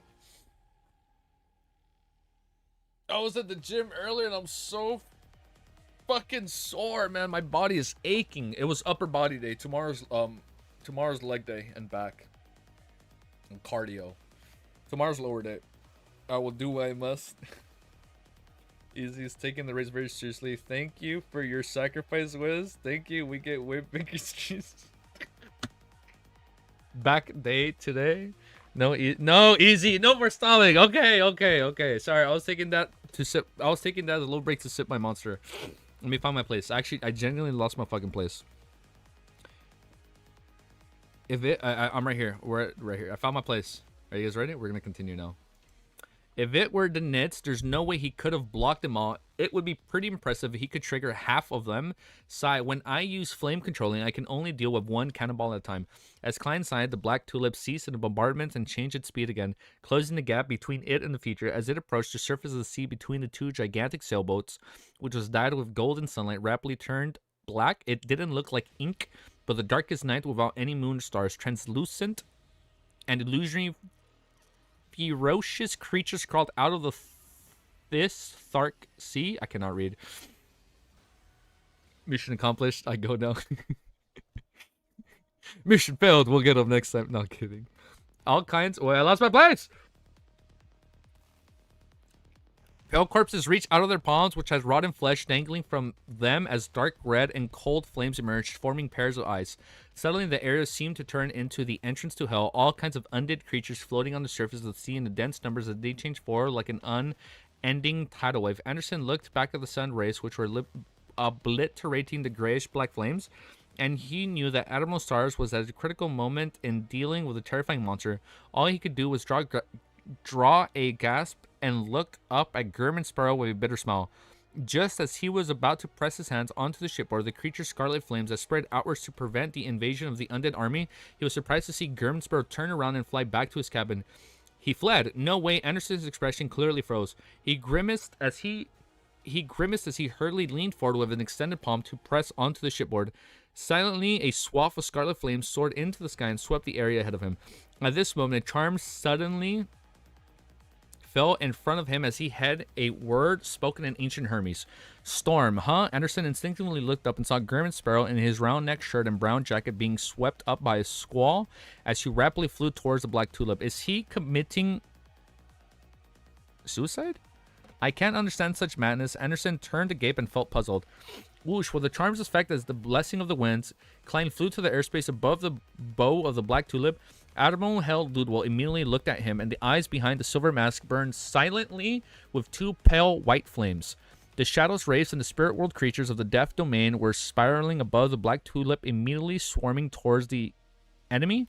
They either opened their mouths, letting out silent screeches, or extended their long tongues with shrunken face, as though they were extremely excited. Klein looked at them with a deadpan expression as he reached into his pocket with his left hand, releasing the wall of spirituality on a squirmish box. Then he took out his copper whistle, which was tied to a few matchsticks, and threw them at the deck of the Black Tulip stern. Suddenly, the translucent cold and indistinct shadows in the race paused. It was as though they were frozen worms. I understood that reference, worms. Okay. Following that, they didn't hesitate to turn their bodies to rapidly fly to the stern Black Tulip. The strange-looking spirit world creatures followed closely by. In less than a second, the skeletons and zombies who were adjusting the cannons betrayed Admiral Hell. They betrayed him? The bow was left completely empty except for Ludwell. Klein landed on the deck while pressing down on his cap, landing right before Lidwell. Shit, dude. The pirates got on board. His body was bent slightly as he released the right hand on his cap. His gaze looked out of the silver mask Admiral Hell. Damn, dude. Like, how did we get here? This is so sick. Oh, the whistle. You're right. Undead whistle. I forgot that. Thank you. Okay, let's keep reading. Damn, that was sick. All right, next chapter. Next chapter. 59. Let me do my timestamp. Damn, this fucking volume is so good. This is such a fucking good volume.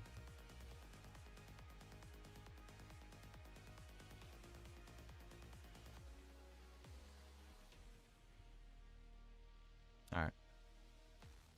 Next chapter. How's the music? It's not too low, too loud. Like, is the music just right, or like how we feeling? Chapter 659 is called "This Beyond Our Power." This beyond our power is very powerful. On the future, Anderson Hood pressed his hands on the shipboard and saw the undead army in the pitch black seas recede like the tide. They rushed over one after another and surged from the stern of the Black Tulip. It's a little low. Okay, I can probably turn it up like a smidge. Well, hold up. Turn it up like a little bit. Okay, it's a little bit louder. We don't want it too loud, though. All right, this beyond our power is very powerful. On the future, Anderson Hood pressed his hands on the shipboard and saw that the undead army in the pitch-black sea receded like the tides.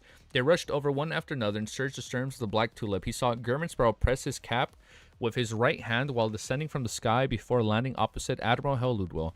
Such a scene was illuminated by the dark red or gloomy green light, with the accentuated from the raised shadows and all sorts of strange spirit world creatures. There was an indescribable sense of beauty, cool as expected of the craziest adventure. Anderson praised from the bottom of his heart before recalling something. German Sparrow had apparently thrown a charm in front of him before flying over. Furthermore, he had specifically demonstrated the incantation to activate the charm. His intent is, Anderson Hood moved his gaze down and discovered a charm made of tint at his feet. On the Black Tulip, Klein, whose body was slightly bent while his eyes were locked out on his enemy, wasn't actually cold and calm as his expression depicted. Anderson's better fly over with the charm. There's a high chance that I can't deal with him alone. It might be very dangerous. While his eyes reflected the silver mask and the two pale white flames, Klein silently prayed. As the mysterious eyes that observed the deck had himself existed, as well as the door opening in the dream world which Anderson Hood had mentioned, he cautiously gave up the idea and immediately prayed to himself in order to use the Sea God Scepter above the Grey Fog to respond to.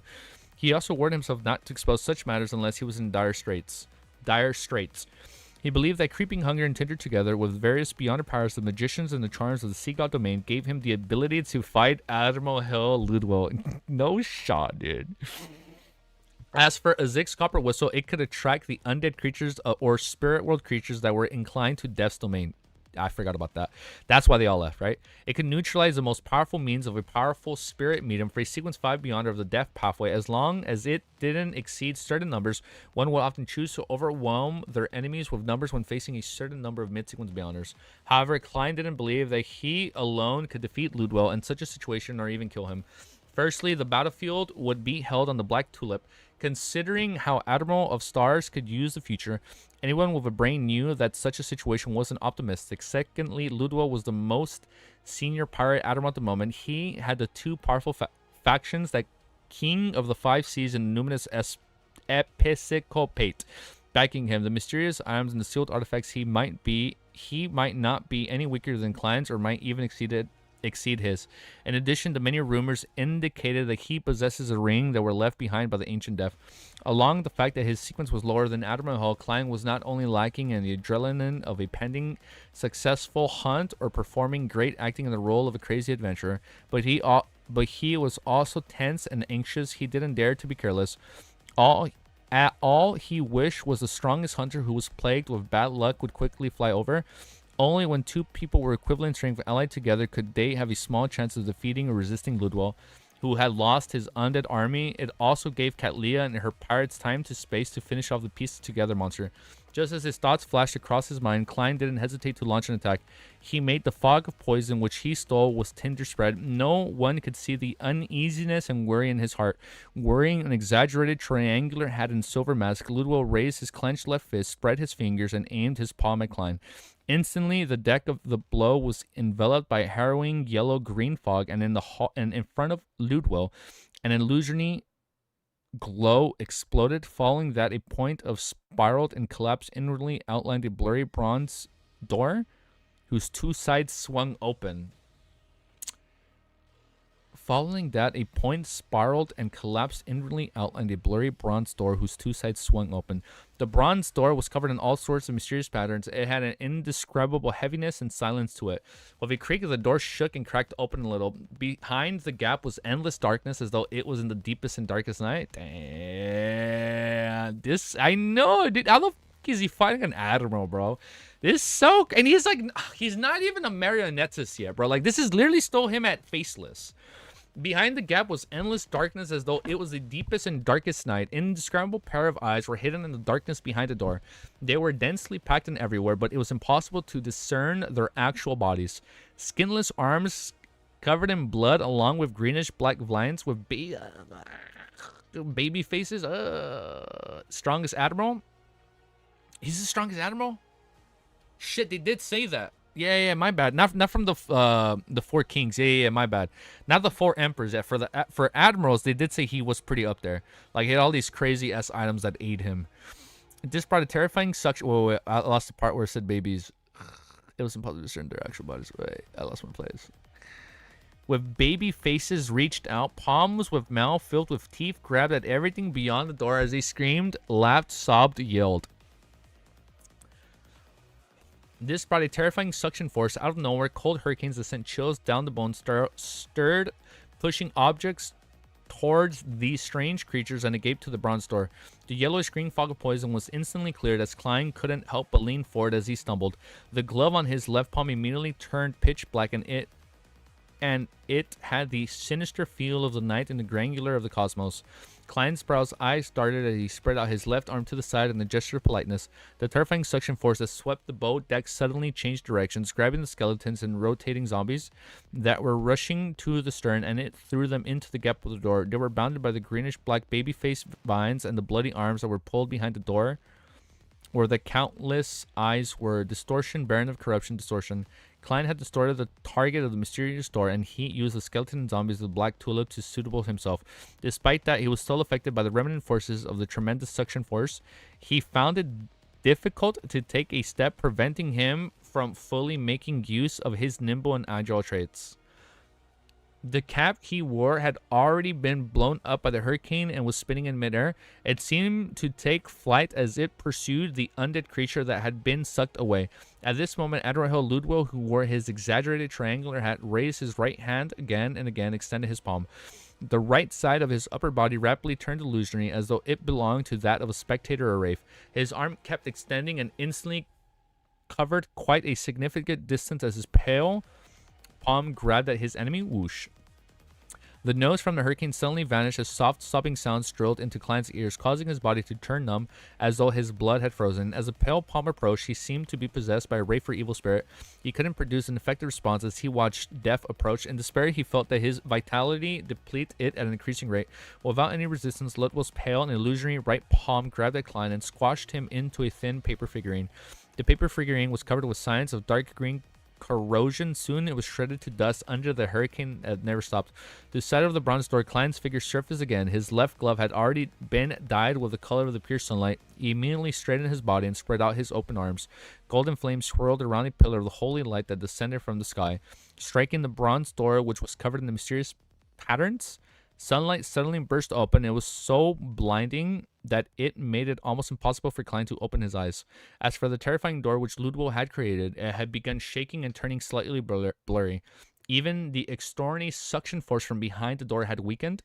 More than half the greenish black baby faces, vines, and the bloody arms were vaporized. Oh, only half? However, even more strange arms and distorted creatures attempted to squeeze out from the opening in the door. This is so gross. This is Klein was about to continue using the priest of light's light of purification to purify the bronze door. Ludwell's pale palm swiped down wildly. Klein, I'm sorry, where's Cat Leah in this whole situation? I got lost in the sauce. What happened with Cat Leah? Why isn't she involved in this Admiral fight? Is she not an Admiral? Yeah, no, Klein has come a far way. Where is she in this fight? I'm lost. I'm lost in the sauce. What happened to her? Is she still stuck in the captain's cabin fighting the monster, bro? Bro was too... I'm too locked in. I forgot where's Cat Leah. Cat Leah's fighting the other monster. Okay, I was caught slacking. Yes, so Cat Leah is fighting the other monster with Anderson.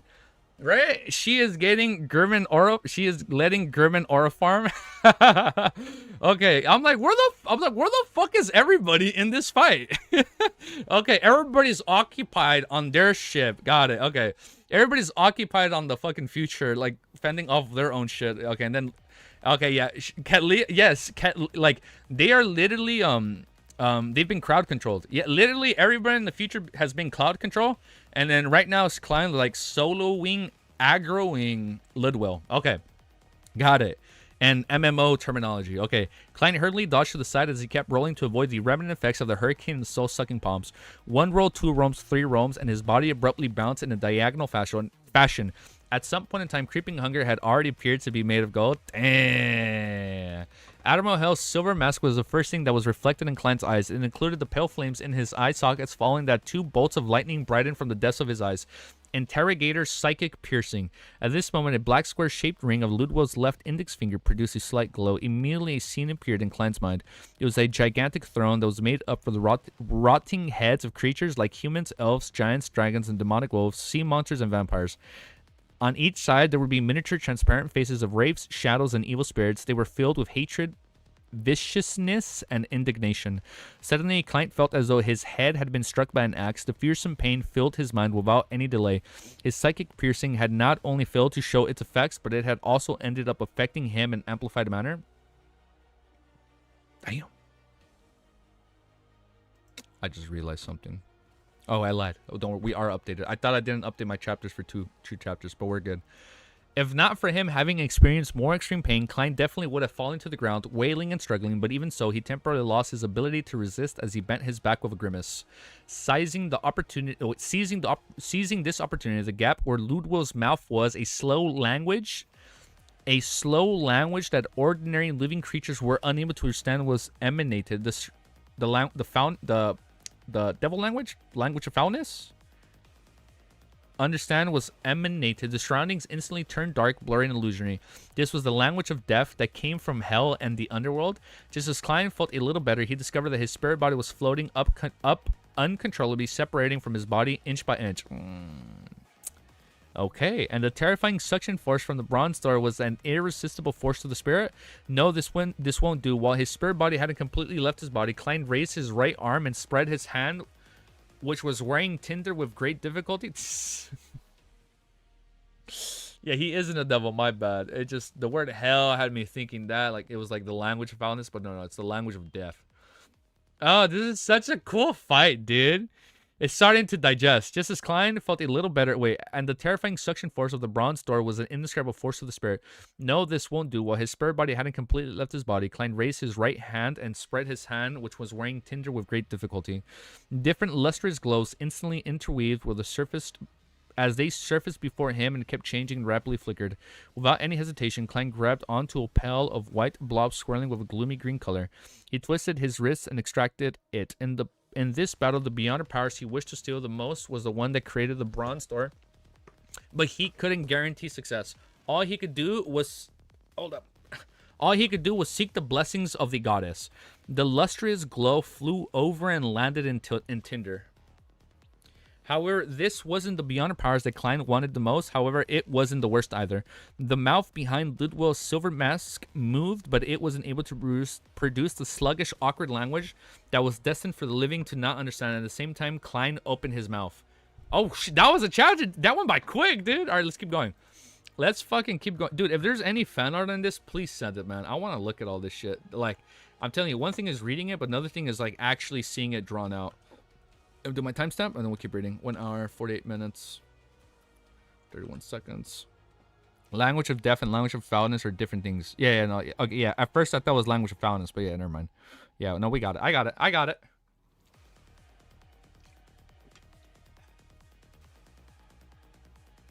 All right. Next chapter, chapter 660, is called Behind the Mask. One syllable after another of distorted, incomprehensible jarring and indecipherable words slowly spewed out of Klein's mouth. Out of his mouth? It made the hurricane produced by the bronze door terrifying suction force to instantly calm down. Oh. Instantly calm down, cloaking the already dim surroundings with a deeper gloom. Only at this moment did he know that the beyond powers which Admiral Ludwig had just used was known as the language of death. It could circumvent the protection of one's flesh and blood so as to target the spirit body. It belonged to an advancement in the spirit medium's powers. It could go from direct communication with spirits to that of the commanding to the point of enslavement. Living creatures were unable to understand the resounding language. Ludwig couldn't help but freeze on the spot. A transparent layer rapidly surfaced on the pirate captain's attire. His spirit was being tugged by an illusionary power. At this moment, the black squared-shaped ring on Ludwig's left index finger produced a faint glow. The miniature portion of his spirit body, which had been forcibly drawn out, had returned to his body. Wait. The miniature portion of his spirit body, which had been forcibly drawn out, had returned to his body as the two fused back into one. Ding. With his right hand, Ludwig drew out the thin rapier hanged by his waist. It was an iron, black in color, and its tip gathered the surrounding light, turning into a dark point. Admiral Hell suddenly took a step forward, and with a vigorous wind current, he suddenly closed the distance between him and Klein. Immediately, he thrust out the rapier in his hand at lightning speed. This is amazing, dude. Dude, oh shit. This is so sick. Klein's come such a fucking long way. Oh my god. This is so good. The bronze door, which was covered with mysterious patterns, remained standing erected in its original spot. It didn't vanish because of Litwell's retracting of his left hand in subsequent actions. This was different from the similar-looking ability that Miss Sharon has previously cast using a mystical item.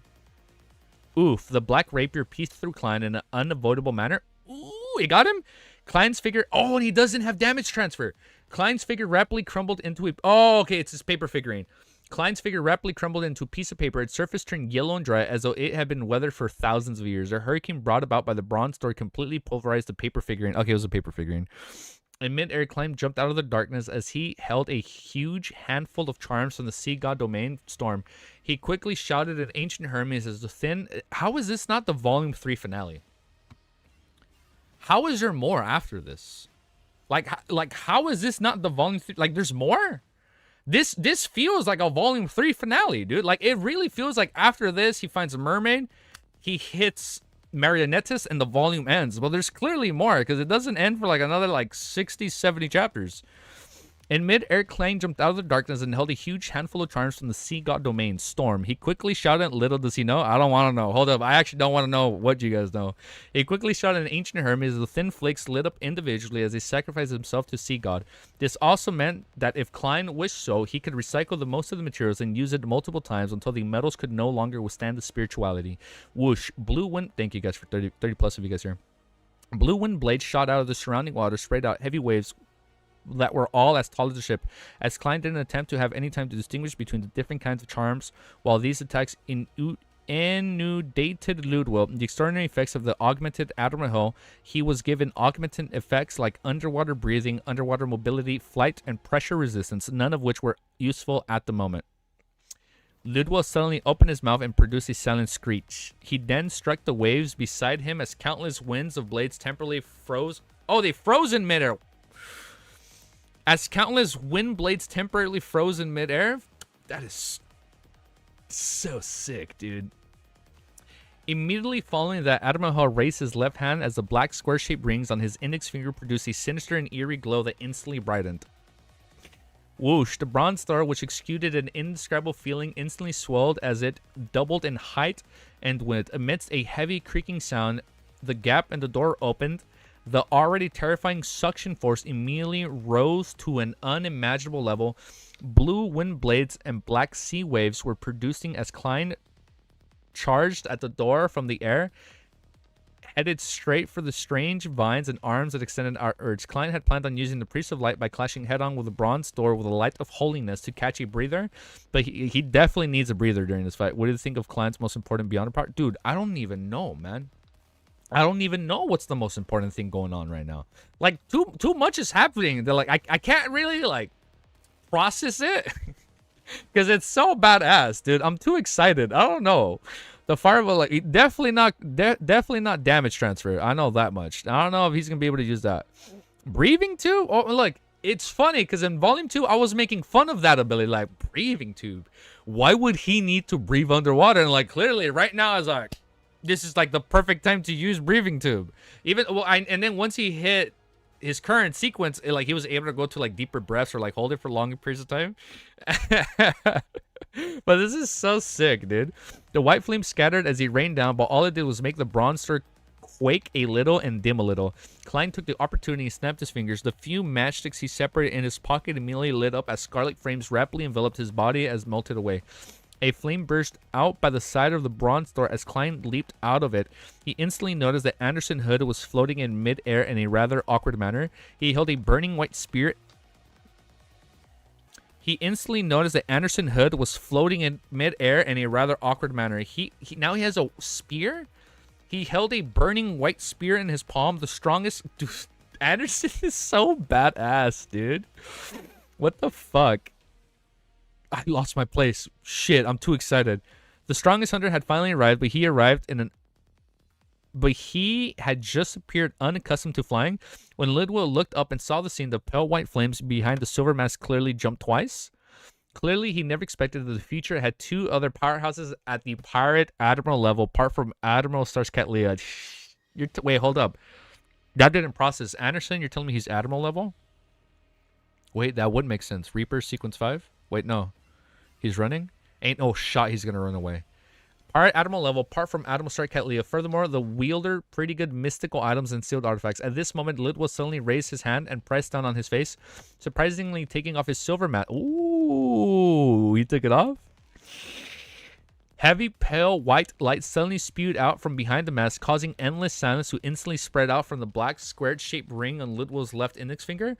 The silence surged into the bronze door and lifted it off the deck and into the air. The door, covered in mysterious patterns, fused with the endless silence as it rapidly burgeoned to more than 30 meters tall. With the sea at its base, it stood there, erect like an entrance to another world, one completely different from the priest. Ain't no way, dude. My man's running away.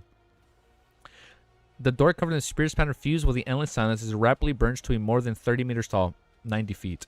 With the sea, that's a fucking big-ass entrance. With the sea at its base, it stood there erect like an entrance to another world, one completely different from the present world, Creek. The bronze door opened and unspeakable darkness surged out as enveloped the Black Tulip's bow. Upon seeing this, Klein didn't focus on his attacks as he quickly took out the correct charm and rapidly used it on himself.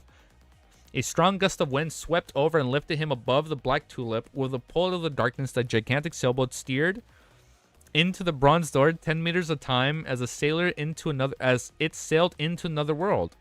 Admiral Hell Ludwell stood at the bow as he looked up into the sky. His face was blanketed by the pale white luster, preventing anyone from discerning his looks. I'm sorry. Is Klein gonna he's gonna gush down? His gaze first swept past Klein before landing on Anderson Hood. He seemed to make a mental note of these two hunters, but he didn't make any further attempts to attack. He's like, I don't want to fight these guys anymore. He seemed to have been restrained by the surrounding darkness. Shot. He makes it out. Anderson was taken aback as he didn't hesitate to throw out the burning white spear in his hand. He just, like a javelin, he just throws it at him. The spear shot straight at Lidwell, but once it entered the region closed by the darkness silence, it silently vanished. Lidwell is planning to escape. How decisive. Klein was first stunned before he recalled that his Zix copper whistle was still on the Black Tulip. Oh. What a coincidence. With that gigantic sailboat halfway inside the bronze door and about to enter another world with no way to stop them, Klein threw the matchsticks and... he's gonna zap in there. He threw the matchsticks and snapped his fingers. He appeared 50 meters above the stern where the undead creatures were fighting for a Zix copper whistle. The item which kept changing hands... Wait, what? This item which kept changing... Oh, like, it's changing, like, hands, as in, like, they're grabbing and they're changing. Changing hands finally burst into a scarlet flame due to its matchsticks tied to it. Amidst the flames, Klein's figure surfaced there and grabbed the Zix copper whistle. This was the preparation that he had made for retrieving the copper whistle. That's a good way to retrieve it. Furthermore, to prevent any mishaps from happening, such as the matchsticks being pulled away by the undead creatures, he also coated the copper whistle with an easy, flammable, essential oil of the sun. That's pretty smart. And then it's easily flammable. Got it. Surrounded by countless undead, Klein didn't have the luxury of time to retract his hands and grab the copper whistle. He merely snapped his fingers again. At this moment, transparent, rotting, pale, or illusionary hands grabbed him. It's not the illusionary hands from the trailers we've been seeing. No. It's rotting, pale. Oh, wait. Or the illusionary hands, maybe. No, it's not. That's something else. Or the illusionary hands grabbed him. The matchsticks Klein had previously thrown into the air ignited it in midair as it produced a flame. His figure quickly materialized amidst the flames. His face was livid and his lips were white. Having been grabbed by the countless shadows, wraiths, and undead creatures, Klein felt that the depths of his spirit body was ice cold. He couldn't control his body as he plummeted into the sea, dyed in gold. He fell in the ocean. With the Black Tulip almost completely crossing the bronze door, the sea, which appeared like an entrance to hell, had been restored to normal. Klein sank a few meters and swallowed a few mouthfuls of bitter and astringent seawater before he ultimately recovered. Thankfully, I was sufficiently prepared. A prepared magician. As this always a prepared... Once a prepared magician, always a prepared magician. As this thought flashed past his mind, he suddenly felt something amiss. By wearing the Murloc cufflink, he had the passive ability to breathe underwater for 10 minutes. He shouldn't have drunk mouthfuls of water. Klein suddenly turned his head and looked at his waist, only to realize that the blue cufflinks had detached itself at some point. It's lost. Tinder lost it. I was on the Black Tulip the entire time. Klein splashed a few times and floated to the surface, just in time to see the gigantic sailboat's tail melt into the darkness as the bronze door slowly closed. He instinctively swam for it a few seconds before ultimately stopping. He selected one of his remaining charms and gave himself the beyonder effects of underwater breathing. In midair, Anderson Hood clicked his tongue, and when he saw this fellow is really crazy. He's actually trying to engage in pursuit. At this moment, the starlight above the feature fell and condensed into a large... I'm sorry, pursue? At this moment, the starlight above the feature fell and condensed into a long bridge that extended over it. Cat Leah had finally finished off the grayish-black monster... Ah, my ear. Cat Leah had finally... Ah, it's like popping. Cat Leah had finally finished off the grayish-black... It's about time! Cat Leah, if she finishes off a little quicker, being an Admiral and all, she could have joined in on the fight. Cat Leah had finally, coincidentally, finished it off after the fight. Cat Leah had finally finished off the grayish-black monster with immense vitality. What a pity. If only Admiral had hesitated a little and didn't flee in such a timely fashion. Anderson Hood sighed and suddenly firmly landed on the star bridge. As he watched German Sparrow fly over, he was just about to greet and praise him when he saw the cold and gloomy expression. Anderson instinctively made... What the heck just happened? Anderson instinctively made way and chuckled dryly, allowing German Sparrow to walk past him. After returning to the feature via the star bridge, Klein held back his effusing emotions and watched Frank Lee walk over and gave him a thumbs up. You're the craziest fellow I've ever met. From one crazy to another. Good job. You actually dared to board the Black Tulip alone and single-handedly challenged Admiral Hell. You even returned alive. Sorry, in terms of craviness, I'm far inferior to you. Dude, there's like... After that crazy fight, that was the biggest performance German Sparrow has ever had. If he does not digest his fucking potion after this encounter in like the next chapter or two, cap, bro. Like full stop. There's like no shot he doesn't digest it. Being called crazy by Frank Lee is crazy. And because he's a crazy hunter and he's being acknowledged by a crazy, he's going to digest his potion. You're the craziest fellow I've ever met. You actually dared to board the Black Tulip alone and single-handedly challenge Admiral Hell. You even returned alive. Sorry, in terms of craziness, I'm far inferior than you. And of course, bro. Klein thought in response. At this moment, the pirates with long, disheveled hair expressed their astonishment and amazement. In such an atmosphere, Klein...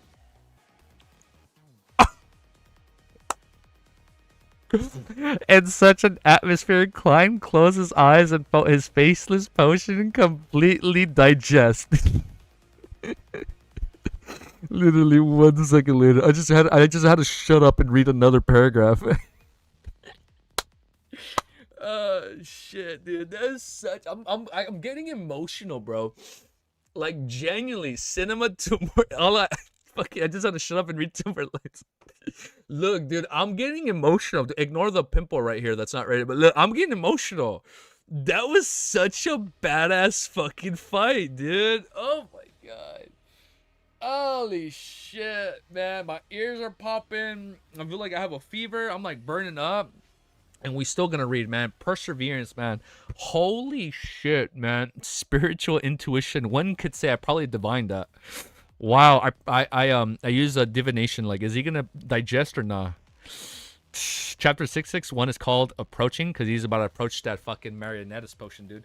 He's gonna pull off that mental corruption above the gray fog after he hears the singings and murmurings of a mermaid. Oh my god. What a good fight. I think that's my new favorite fight in terms of badassness. Is that a word? 20 chapters to reach the goal. Oh my god, that was barely 10 chapters. In terms of badassfulness, that was the most badass fight in this series. No shot. That was the most badass fight in all of this series. What you think of Anderson? Fuck, man. Oh my god. Anderson is fucking sick. Fuck. Wait, no, hold up. I don't mean F Derek. I mean, like, hold up. I'm walking it back. I'm getting a little too excited. Anderson can join. We don't need Derek. We need Anderson on the crew. We need Anderson. What you think? Dude, he's badass.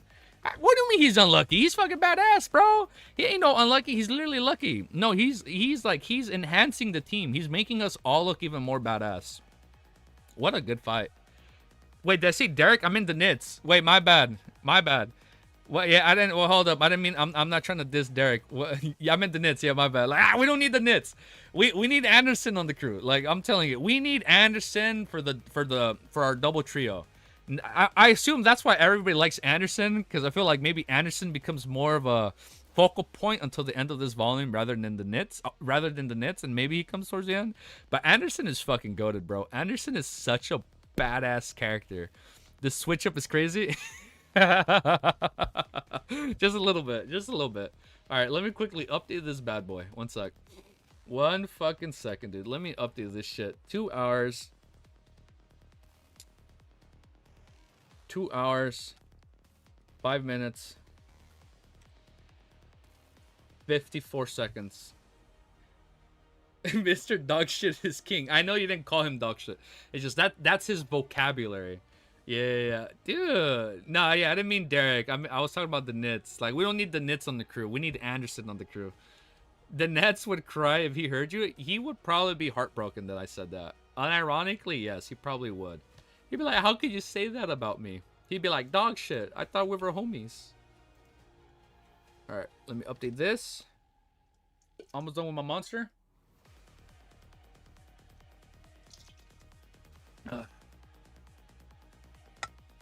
Wow. Alright. Good use of emojis, guys. Yeah, how the fuck did you know I finished it? It's all done.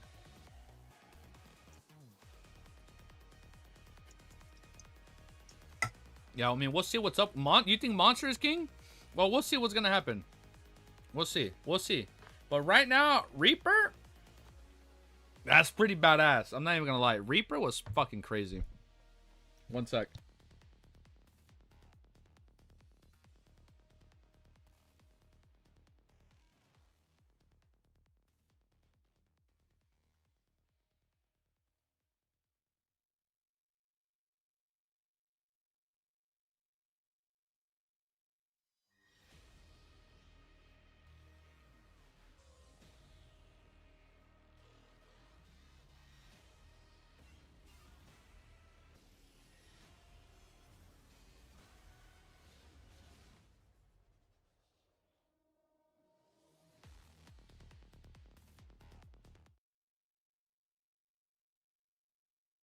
I'm gonna turn off the battle music.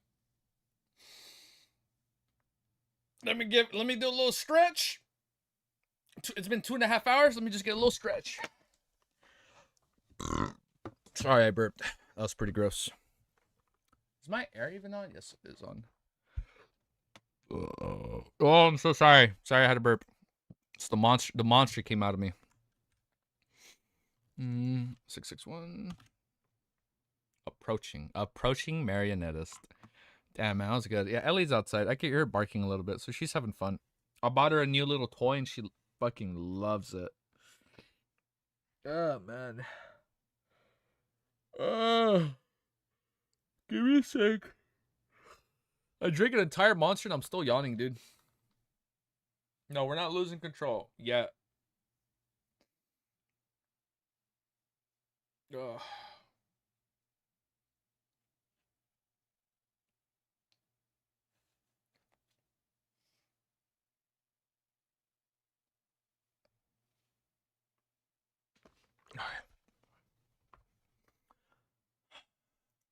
I'm not gonna lie, hold up. I actually got a little bit lightheaded.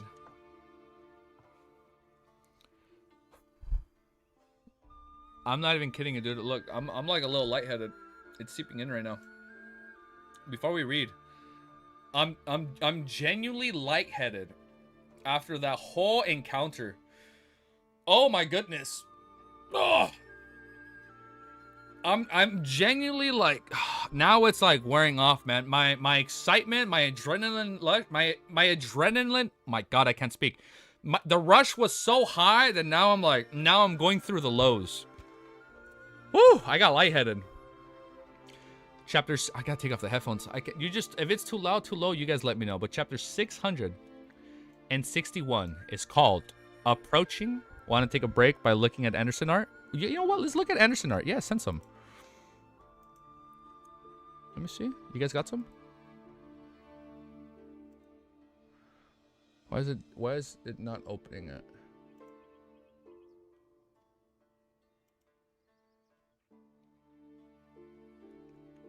Well, actually, hold up. I'll look at it later. I'll look at it later.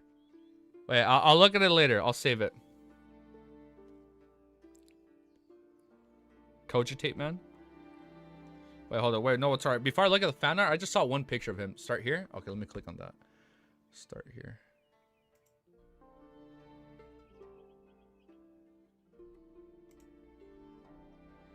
Alright. We'll look at all of them right now. Right now?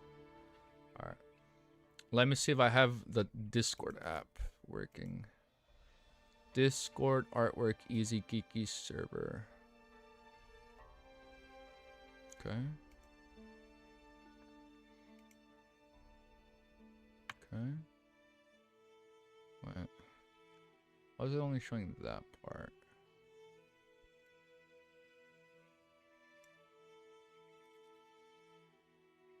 I'm trying to organize it a bit. And then I'm gonna blow it up right here.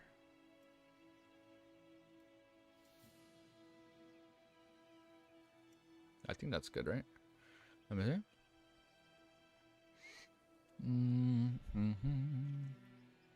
So this is the Holy Anderson. Oh wow, it actually crops it out. I apologize. That's sick. That's him right there. He looking good. He been looking mighty good. Look at that. Anderson. Oh yeah, he's definitely a badass. What is that on his mouth? What is that? Oh yeah, the knits. Ah. Anderson is a homie. Yeah, this is a badass. Oh yeah, he's looking like a Bloodborne character. He's definitely looking like the strongest hunter. Damn, Mr. Anderson. Wow. He even has the shades. Literally straight out of the Matrix. Mr. Anderson. Yeah. Look at that, dude. Damn. Damn. Oh, this is him making the canoe in the back. Yeah, that's fucking funny. Look at that. That's pretty funny. That's just sick, dude. Why does he look like that one freaking dude from Jujutsu Kaisen? Why does he look like Nanambi? Mr. Strongest Hunter versus Mr. 10,000 pounds. Dude, he kind of looks like, that's his name, right? Nanambi from Jujutsu Kaisen? Nanami. No, not Nami from One Piece. What's his name? This from Jujutsu Kaisen. There's a guy that looks just like him. Damn, look at his beautiful green eyes. He looks so badass, dude. He has the same Anderson, has the same haircut as Nanami.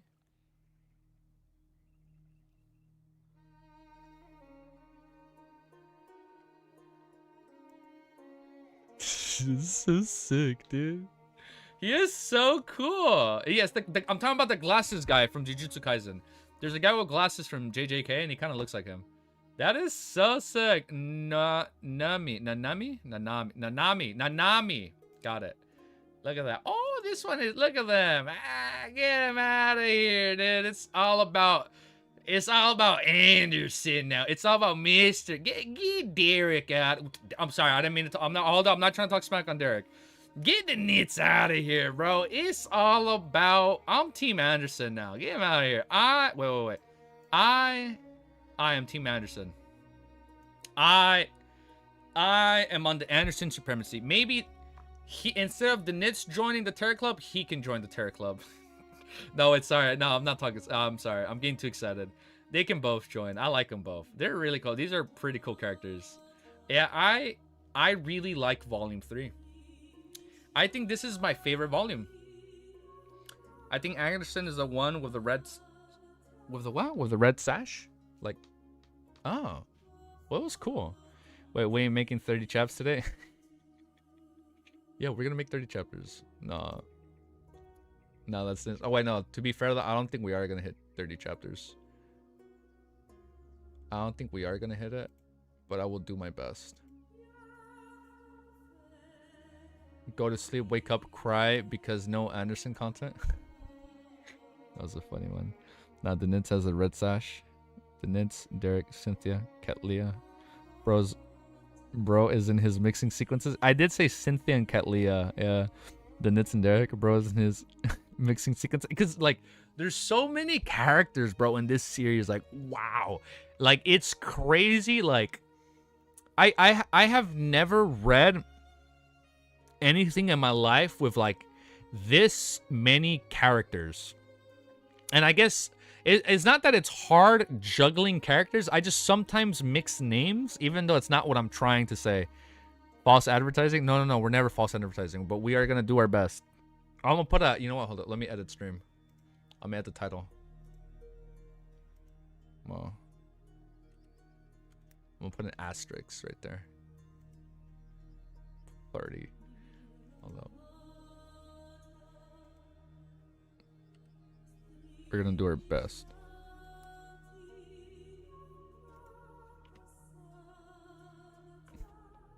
Yeah, like it's funny. I actually did mix up Sharon and Sharon. Yeah, that did happen. Let's keep reading though. We can't stop the grind now. Do my timestamp. I'll do a new timestamp soon. We're looking at fan art. 2 hours, 9 minutes. 52 seconds. Anderson. And art. Put an asterisk around 651, 651 as well.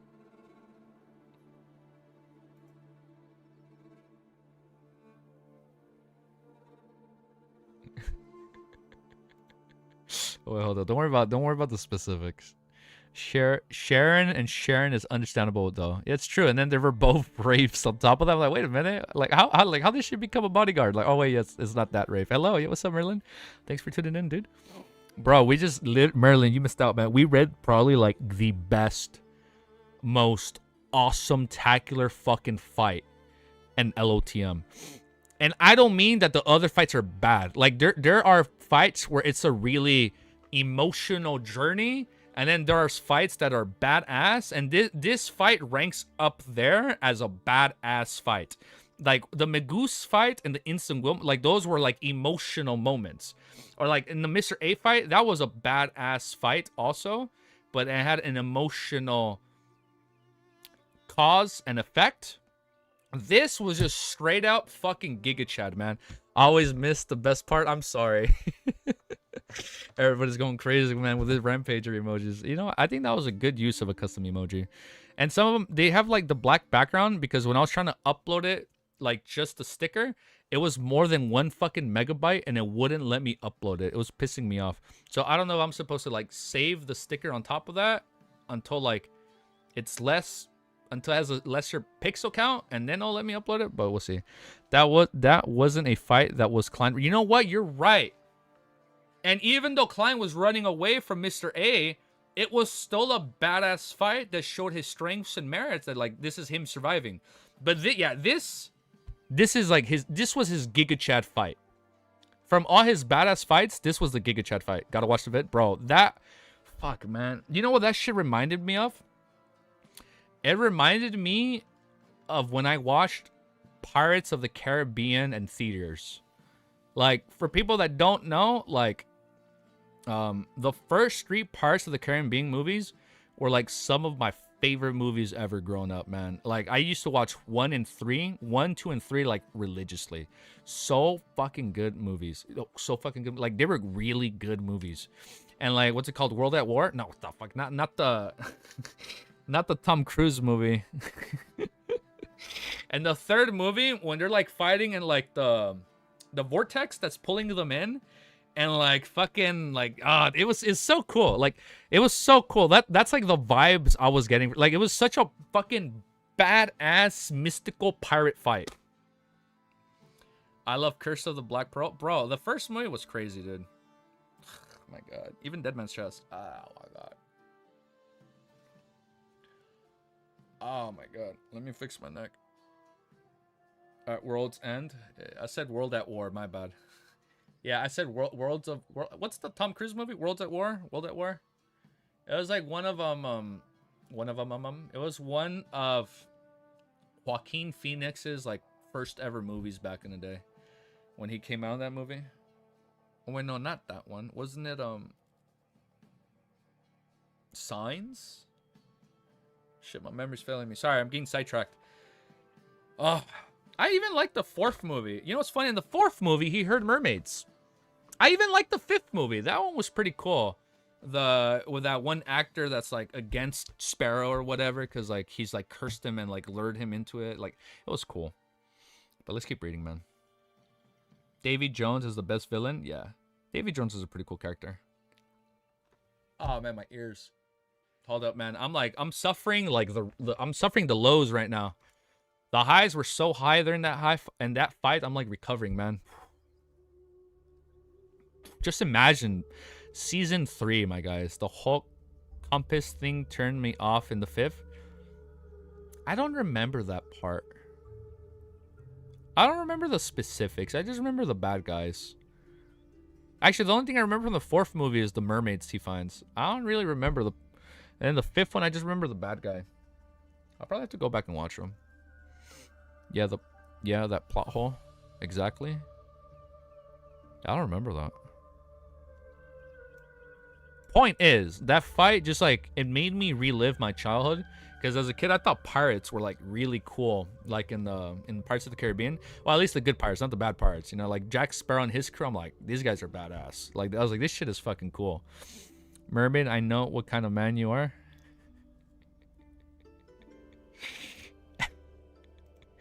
I remember that part. Yeah, I remember that part from the 4th movie. I don't really remember the rest. Well, actually, I lied. There's a part where they use a trident and then they split the ocean and then there's a fight right there. Maybe. So maybe I do remember 2 things from that movie. Let's keep reading. I know what kind of man you are. All right, next chapter. Chapter 200. 200? Chapter 661 is called Approaching. Approaching Marionette's potion. Approaching the mermaids. Hide the rum. Hide the rum. Frankly, since the German Sparrow's abnormality, as he added with a chuckle, I had planned on providing you some help by throwing some seeds over. Fucking Frank. You crazy son of a bitch. I had planned on providing you some help by throwing some seeds over. Unfortunately, I have no way to throw them that far. I feel like that probably would have made it worse. Throw some seeds of the Black Tulip. These waters have the remnant auras of the Earth Mother. Oh, maybe it would have enhanced and held the Black Tulip back from going through the door. Beyonder matters in the corresponding domain would mutate and would attack everyone without identifying friend from foe. I was in the Black Tulip at that moment. Thankfully, you didn't throw them. It would have made him worse, dude. Klein suddenly recalled the tragic state of the future had been placed in a moment ago and how dead pirate had grown a watermelon on its head. Just as he was about to give a minced answer to match German Sparrow's persona, he suddenly saw Heath Doyle peer from the shadows, bending his back to vomit. After all that, yeah, I wouldn't doubt him. I feel like you can throw up after going through all of that. He finally vomited a pool of yellowish-green liquid. Amidst it was a piece of half-rotting grayish-black flesh, which was still squirming a little. Ew.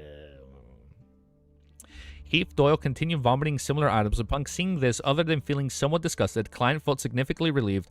He was originally aware that the Rose Bishop Heath Doyle had been corrupted from randomly eating things, but from the looks of it, he had isolated what he had eaten without truly digesting it. As expected of a Rose Bishop who isn't mad, Klein silently sighed.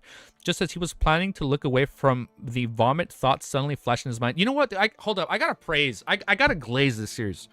This series is so good because like Cuttlefish isn't limiting himself. Like Cuttlefish is not limiting himself to only like one type of genre and like terms of mysticism, and he's not limiting his characters like character progression to like a certain type of character trait. Like in volume 1, bam, he made him join like the Magic Cop organization. Bam, volume 2, he literally made him become Sherlock Holmes in like London and become a detective. Volume 3 is like, bam, he literally just made him Jack Sparrow and go out at sea. Like I love, and then like not only that, he completely changes his persona. I love that he isn't stuck in this writer's block where he just limits himself to like one thing, and he keeps like expanding the characters and the world and the lore and the story. Like I love how so far all 3 volumes have been drastically different from themselves. That is so cool. Like sometimes like you read something and I'm not calling anything else bad. That's not what I'm saying.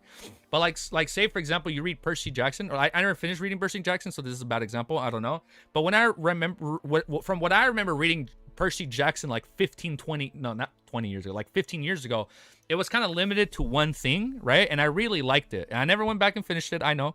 But I like how this series is always changing it. Like it's so cool, dude. It's so sick. It's so cool. Now I'm over here wondering, like, is he gonna become like a ninja in Volume 4? Like what is going on? Like we've done the One Piece arc. Now we do the Naruto arc, and then we do the Ichigo arc, and go to Soul Society. Like there's so many. Oh my god! You know what? There probably is gonna be an entire volume when it's him exploring the spirit world. Like there's so much that can. Volume 4. Oh wait, hold up. I don't want to. He becomes Zoolander in Volume 4. And it's still gonna be good. He's gonna be like this, walking. He's like, climb Volume 4. That's gonna be so good. I know you were joking with that, Meg, but that's still funny. It's cool, man. I love it. I love how everything's been so drastically different up until this point. Like it's always keeping it interesting, spicy, a little bit of freaky here and there. Like he's always sprinkling a little bit of every genre. Like it covers horror, mystery, like it's just everything. I love it. Creeping hunger has already been activated. It needs to be fed once with it. Sorry, I'm like glazing the series. I'm glazing the series. I love it. Was he joking? I hope he's not joking, because that'd be pretty badass to see him on his Zoolander arc. The movie is so funny. Once within a day, and there are any outsiders here. There's also no ideal scum. The pirate who died won't do, although his partners might not put too much weight on his corpse. Creeping hunger devours the soul. I wonder if these pieces of flesh can be treated as food. At the very least, it contains a tremendous amount of vitality, corpses that have been influenced by Earth's mother aura. With this in mind, Klein took 2 steps forward and came beside Heath Doyle. He couldn't bear to look at the puddle, vomited, and instinctively cast his gaze aside towards the grand sea, which reflected the sunlight beyond the shipyard. Then he reached out a piece of grayish black flesh with his left hand. Creeping hunger didn't react, and it didn't crack open a mouth. Looks like it doesn't wish to eat it. Oh, that's the first time where it doesn't want to eat something. Looks like it doesn't wish to eat it. For now, I can only barely use it to deal with any latent dangers. If I'm still unable to find any suitable food when the day is almost up, I'll throw it above the grave file. Client helplessly retracted his hand as he looked up to the captain's cabin. The gold brooch in front of Catlia bloomed with light once again, materializing a sun wraith that cleansed a piece of grayish black flesh from Heath Doyle. This pirate admiral's expression didn't seem to change. Since she didn't change, she only looked slightly tired as purple hues in her eyes became increasingly obvious. After confirming that the ship had been set to sail again, Klein didn't stay any longer as he prepared to return to his room to change out his drenched clothes. Anderson glanced at him and curiously opened his mouth. Shut up. Klein spoke out before he could. Check the artwork. Is there more artwork? You have to look at the artwork Discord now peak dropping. All right. Let's look at it. Let's go back up here. Wait.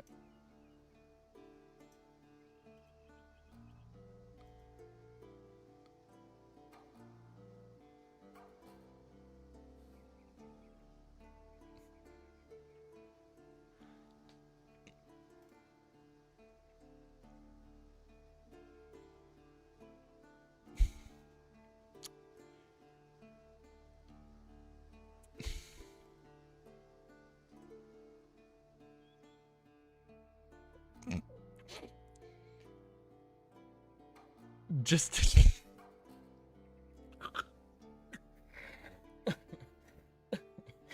I don't even know how to react.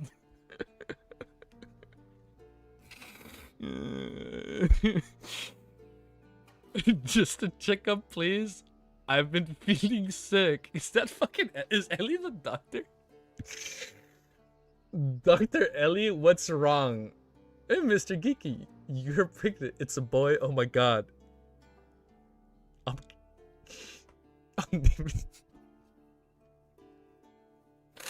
I don't know how to comment on that. I don't know how to comment on that one. Well, thank you for the fan art. I'm adding that one to the fan art.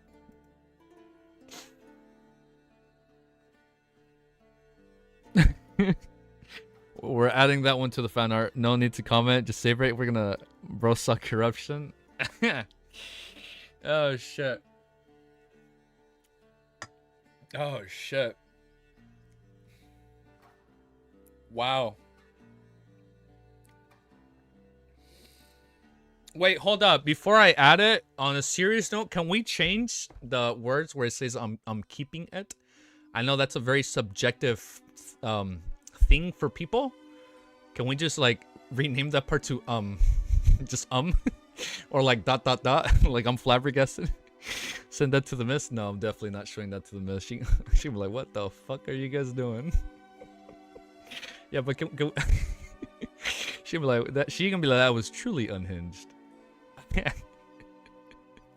Dude, but thank you. That was amazing. That was fucking funny. I love it. Oh shit, dude. That is my reaction. Truly, genuine reaction, my guys. Holy shit. Oh, that was definitely freaky.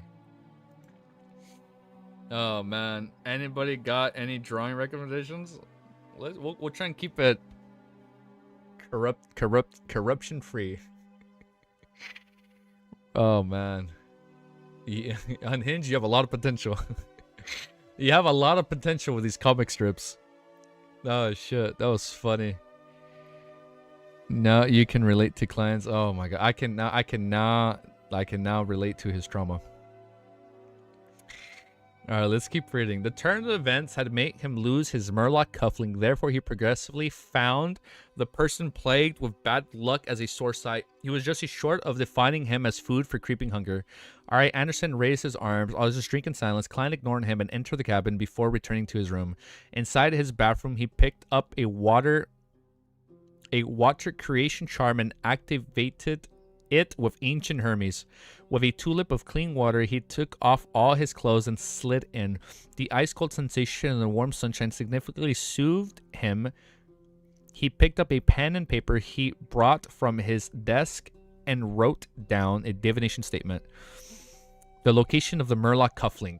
The ice-cold sensation in the warm sunshine significantly soothed it. He picked up a pen and paper he brought from his desk and wrote a divination statement. The location of the Murloc cufflink. I just reread that, I'm sorry. The location of the Murloc cufflink.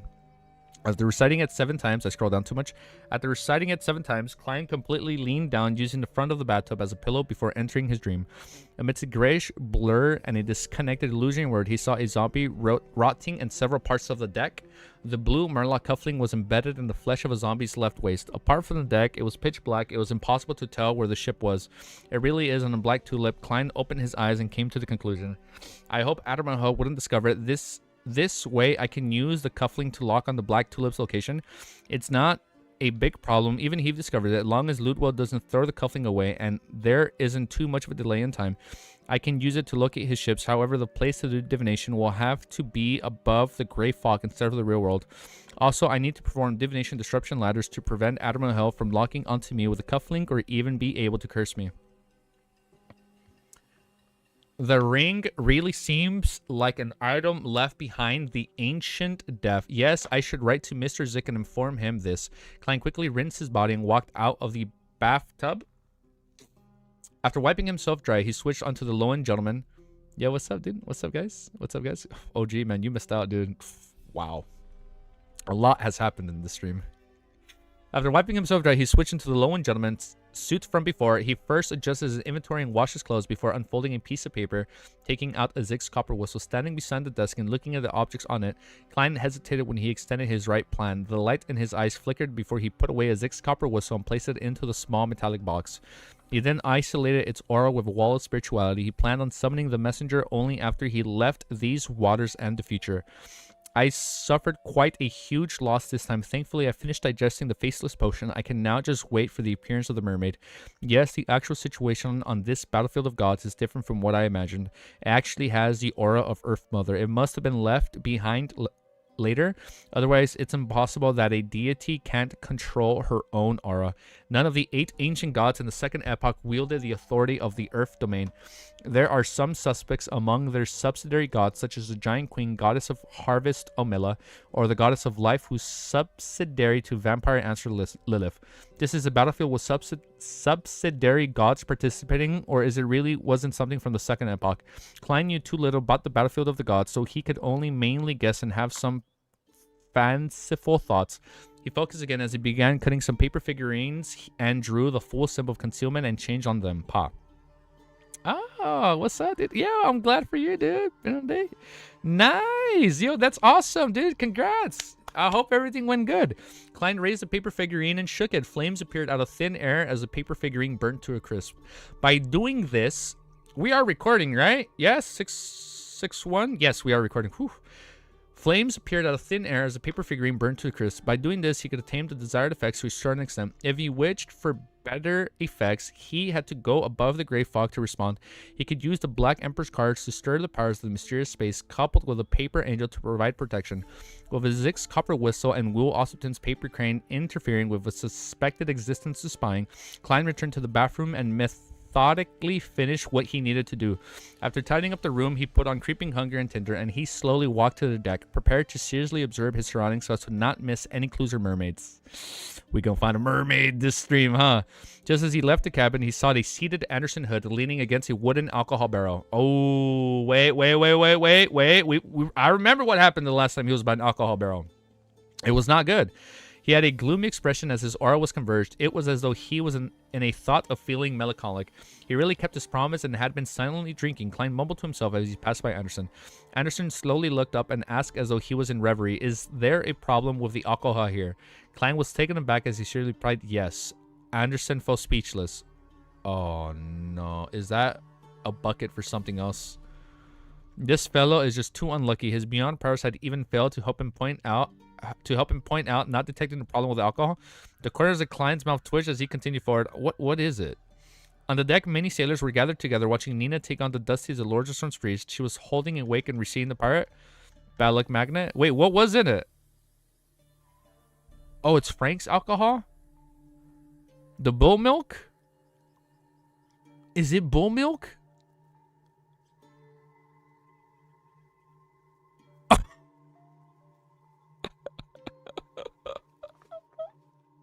Poor Anderson, dude. Oh, he's been through so much. He was stuck on that island trying to make a canoe. He's a badass. And then he goes through that. Oh, man. Pour out a drink for him. Klein raised the paper figure and shook it. Flames appeared out of thin air as the paper figurine burned to... I just read this. On the deck, many sailors were gathered together watching Nina take on the duty as Lord of Storm's priest. She was holding a wake up for recently deceased pirates. After a simple prayer, Nina looked around and said, "Reverie's wish was to burn on the mountain at this port hometown after his death. There's the most beautiful sunset there. He wishes to be cremated so that he wouldn't be disrupted after his death. Holy Lord of Storms, bless him with eternal peace." Many of the sailors believed that the Lord of Storms, as they struck their left breast with their right fists, like that. Klein didn't approach as he silently watched the scene from a distance. After the wake was over, the corpse of the pirate, Reverie, was reduced to ashes with the help of a scroll. Klein silently sighed as he inwardly drew a crimson moon. Aw. That got serious out of nowhere. For the rest of the day, the sunlight remained brilliant as it continued being midday. The feature circled around several ruins as it ventured deeper into the waters. At some point in time, Anderson had recovered and arrived beside Klein. He shot him a glance and pointed to the buildings that were submerged ahead. After pressing this ruin and headed about 10 nocturnal miles with a left, there was a chance of encountering mermaids. Finally, Klein was just about to answer when the sky suddenly darkened. The sunlight subsequently vanished. Night has fallen again. Without another word, he returned to his room and got into bed. Soon he found himself awake in his dreams. Clean floor-to-ceiling windows stood before him. There was also the neatly arranged tables and chairs, as well as bookshelves filled with books. He had returned to the spot from where he had previously left to dream. He was back in the library. As the glow of the sunset shot him, cloaked every object with a faint layer of gold, Klein walked forward in puzzlement and came before the bookshelf had previously browsed. Unsurprisingly, he saw Book of Charms and the other books of Masochism. Klein planned on taking out the book again and quickly read through it, where his gaze suddenly swept across a bookshelf opposite of him. He saw a black-covered book with the title Roselle's... The fuck? He just finds Roselle's notebook here? Roselle... So Katlia has been holding back on these Roselle entries. She has not been giving a shit. Why are you hiding? What are you hiding, Katlia? Rosella's Notebook 3, The Emperor's Diary, an entire... Oh, wait, what the fuck? It's an entire diary, not just a page. Klein subconsciously wanted to extend his hand. At this moment, the pair of mysterious eyes that observed the deck and himself flashed in his mind, along with the individual who opened the book in the Hall of Admirals that Anderson Hood had mentioned, as well as how he was abnormally moved about in his dream. Klein retracted his gaze and took out the Book of Charms again. He came to a long table, sat down, and began quickly browsing through it. Suddenly, he heard the footsteps approach from the depths of the library. Klein instantly tensed up as he slowly lifted his head. The first thing that he saw was a pair of black leather boots. Lag? I apologize.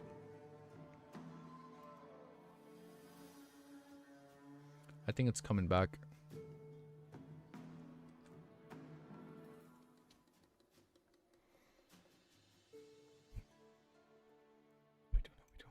Are we back? Are we good?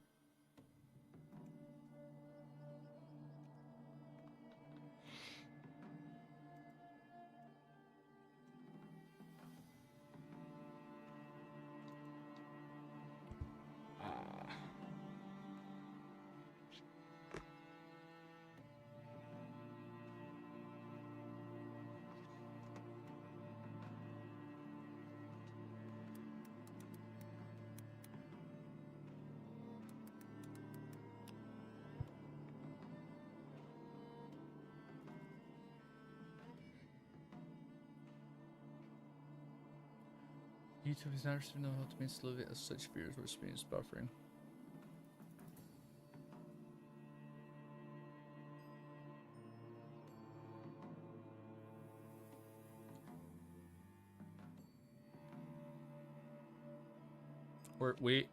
Yeah, no, it on my end it still says it's bad. Maybe not. Fuck.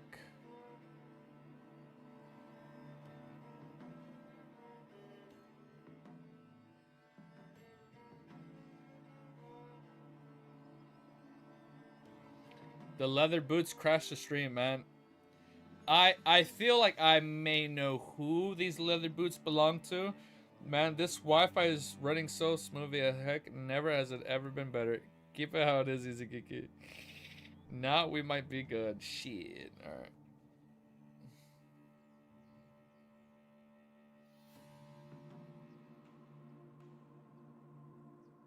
It's fucking Wiz. He's DDoSing us. Oh no. Oh shit, Wiz is on us. He's on our tail. It's not lagging anymore on my end. Really?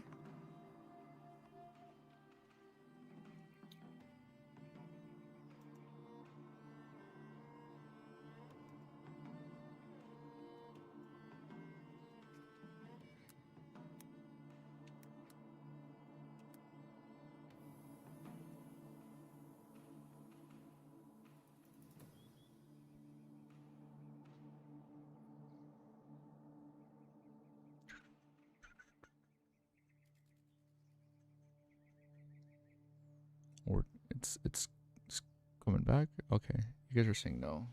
Some people are saying yes. Oh, okay, we're good. We're back to excellent. We're back to excellent. Okay, yeah, no, on my end it says it's good now. I think we're good. Okay. Now, gotta go. Might be back. Okay, now before we continue, now it's fine. Okay, before we continue, I think we might read one more. We're back, and I think we might read one more. I haven't been 100% this whole stream, so I might read one more. It's good. Let me read one more, and then we'll come back if a trailer drops. Hold up. I know I put 30 chapters in the title, but we got close to half. 1, 2, nah, yeah. We did like 11. We're gonna do, this is gonna be 11. 1, 2.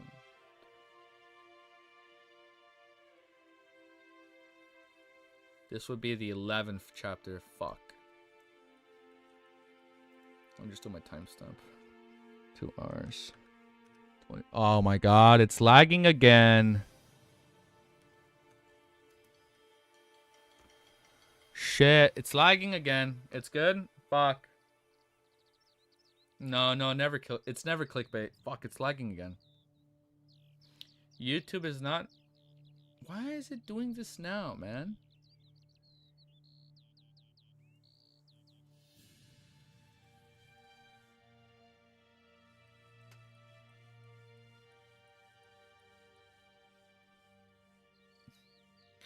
The artwork fried his brain and neck. No, it wasn't that. Oh. That's the future?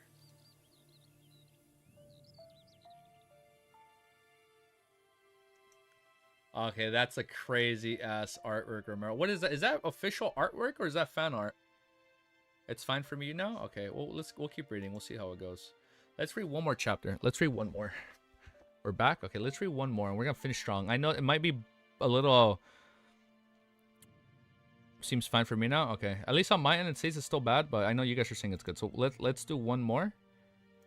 And then I'm gonna quickly upload this and then we should be back if there's a trailer. Okay.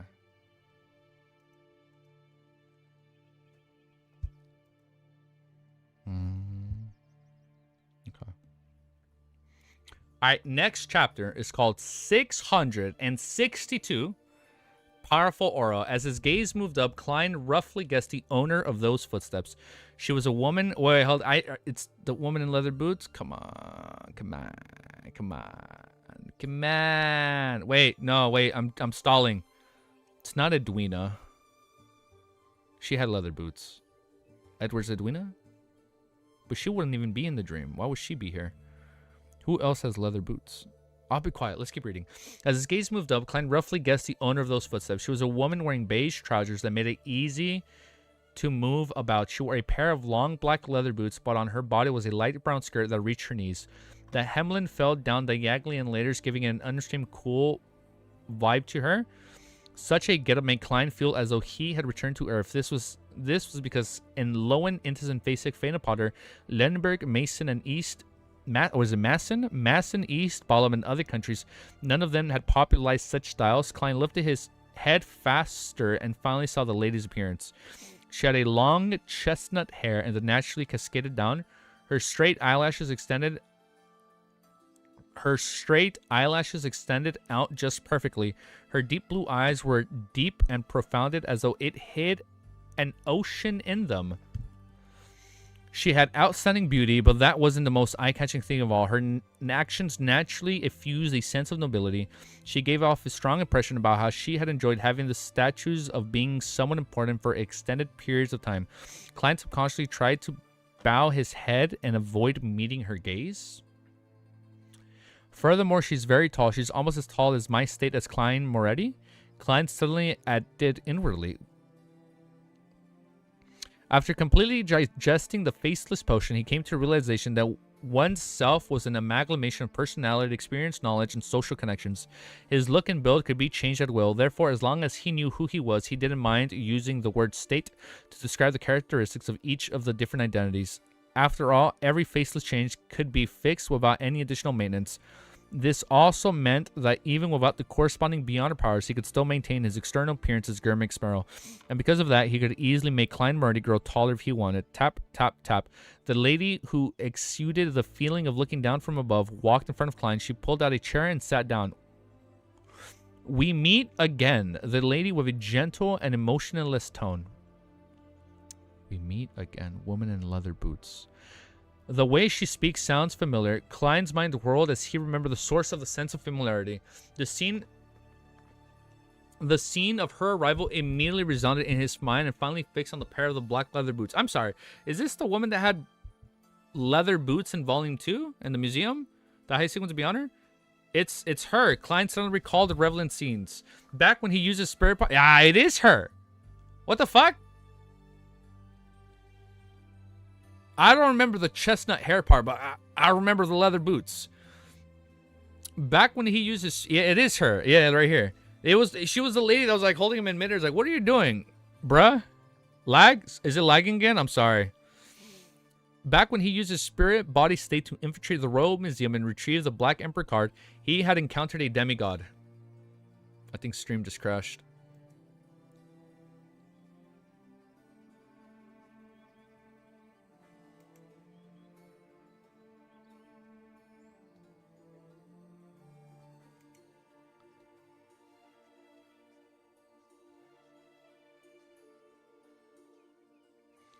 This reveal is so hype. Stream keeps crashing, dude. All right, it's good. Yeah, it's good. It's good now. Yeah, it reconnected. The stream's current bitrate is higher than recommended bitrate. It's higher than recommended bitrate. What the fuck? How did it go up? I have it set to 13. Oh, it's telling me to lower the bitrate. 6,800. Okay, now we're good. Yeah, this reveal is so strong. We're crashing, dude. Back when he used his spirit body state to infiltrate the Royal Museum and retrieve the Black Emperor card, he had encountered a demigod. She had been sitting at the top of a wooden staircase in the middle of the two large bookshelves. Her black leather boots back then were dangling in the air. He changed back into his identity as Sherlock Moriarty and shouted for help when he was being pursued by the Devil Dog.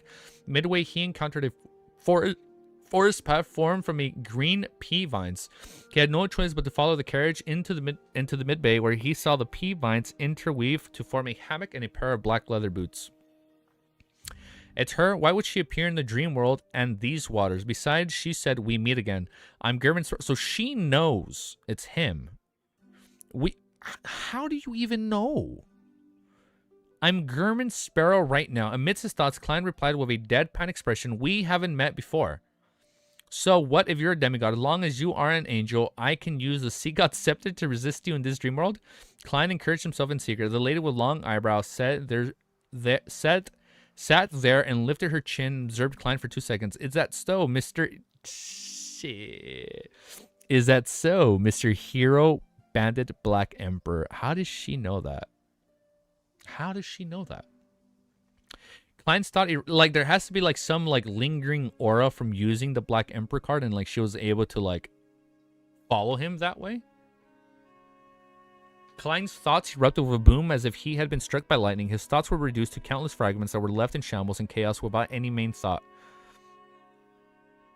So she knows that I'm Hero Black Emperor. She recognized me as the spirit body who originally stole the card of Blaster from the Royal Museum. How is this possible? Wait, why did she directly address me as Hero Bandit Emperor? If she had to use Sherlock Moriarty, I would even be more astonished and might not even fail to hide the change in my expressions. As these thoughts flashed through his mind, Klein instinctively controlled his facial muscles and calmly said, I don't know what you're talking about. All right, here we go.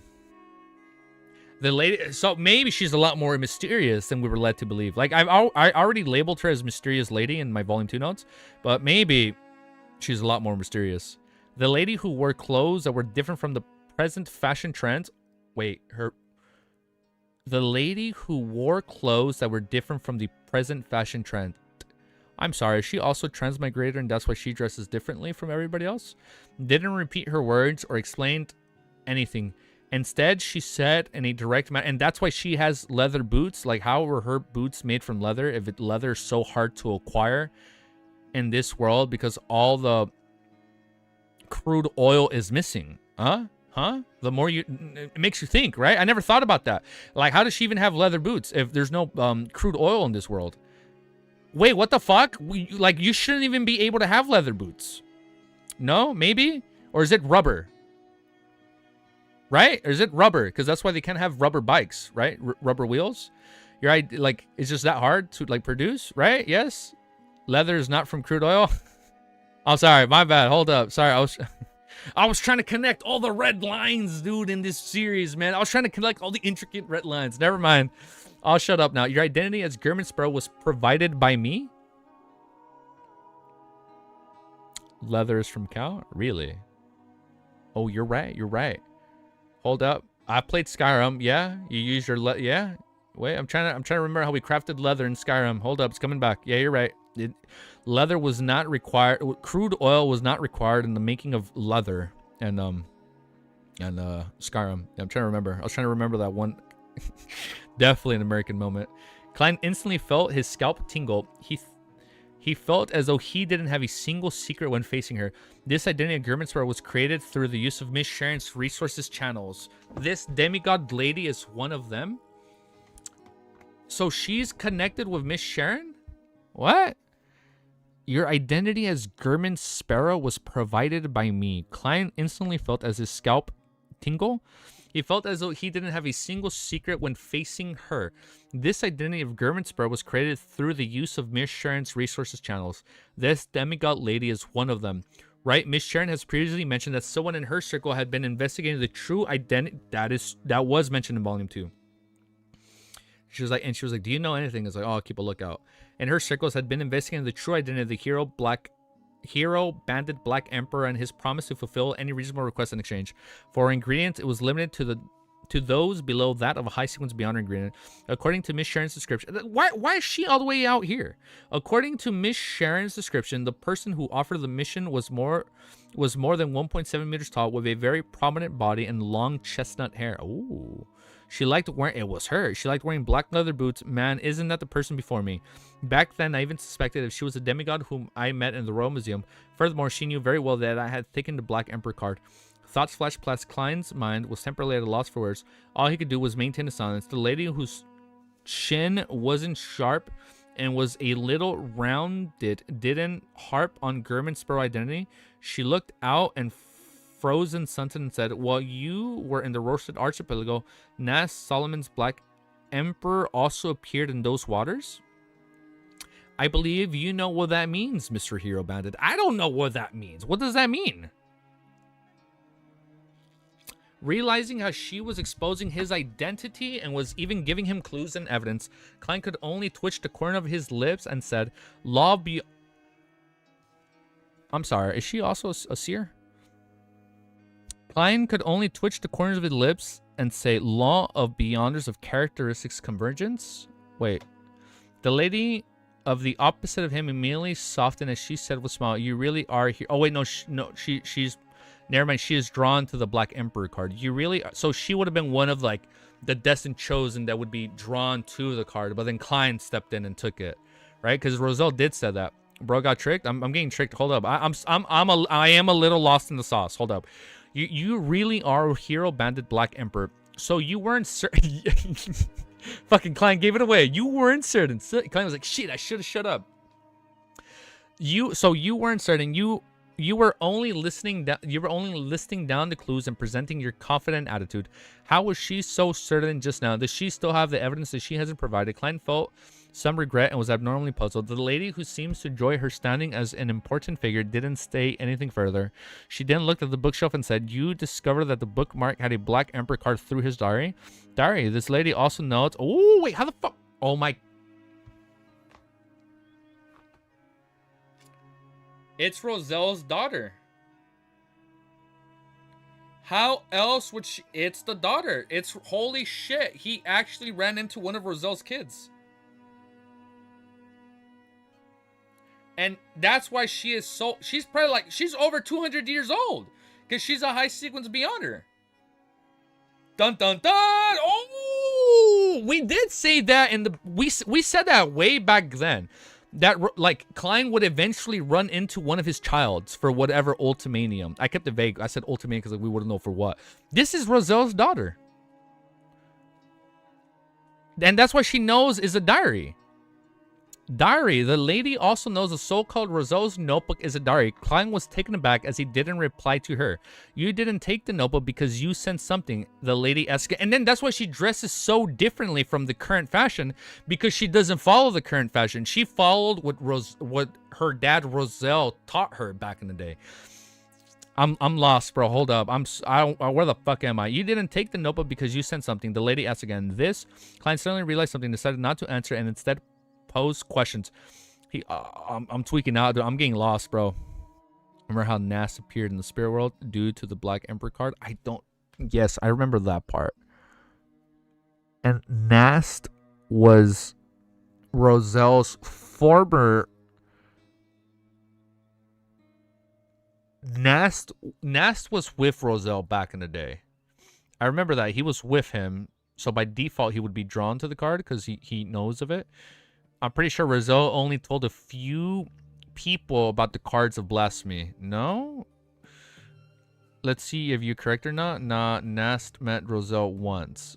What? Because I do have it written down in my notes that like, oh, like Nast was from that time. I guess he just met him once. Wait, hold up, because I know you guys are starting to confirm it. Hold up, let me finish this and then we'll talk about it. There's like 2-3 pages.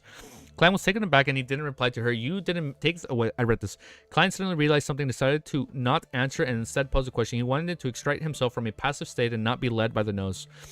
He looked at the lady's deep blue eyes and asked directly, you are the mysterious person on the feature who was secretly spying on me. Oh, the eye watching. It wasn't hell.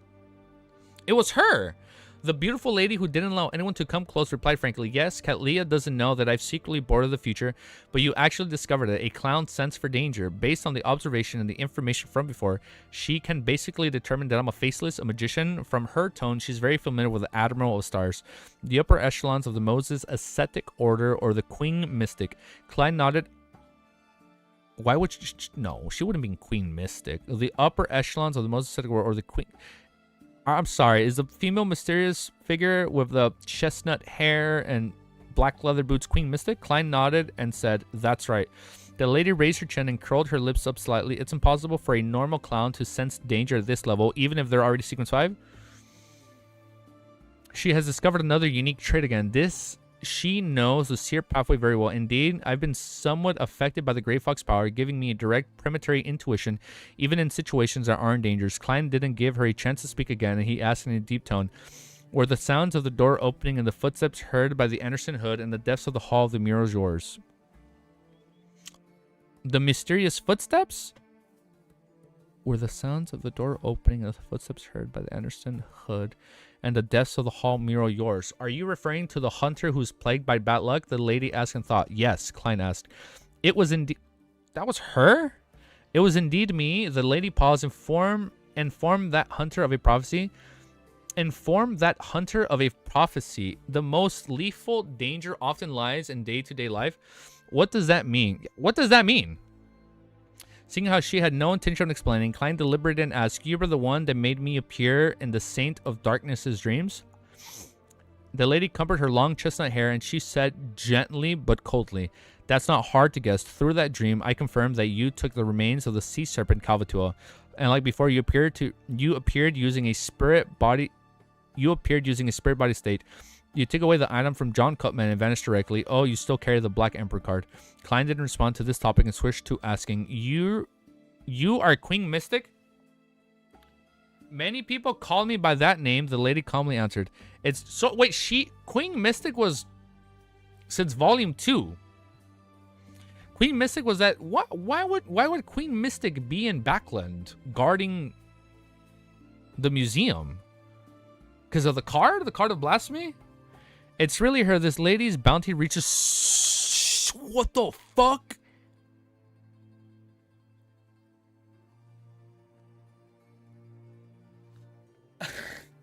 The last bounty was 100,000.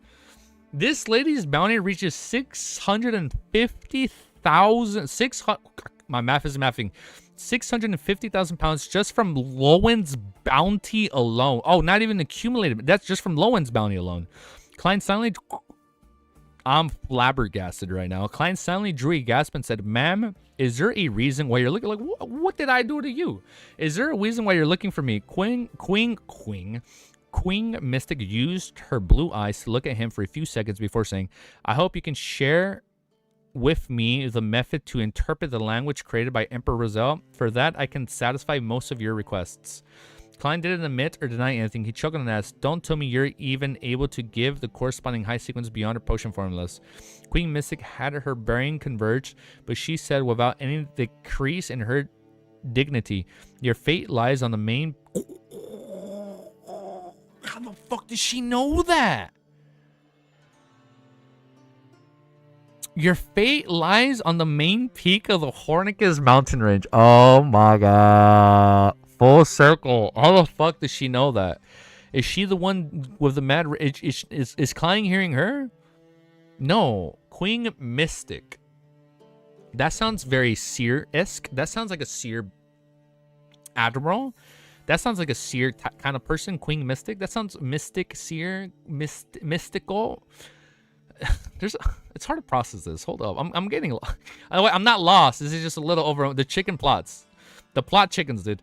This Klein felt a baffling sense of... I'm feeling shock. This Klein felt a baffling sense of shock. His eyes darted around while he was considering a question. Queen Mystic stood up. When you need some help or clues to a few cards of blasphemy, tell me the answer. She turned around and walked into the depths of the tidy and vast library. With each step, her figure turned faint before quickly vanishing.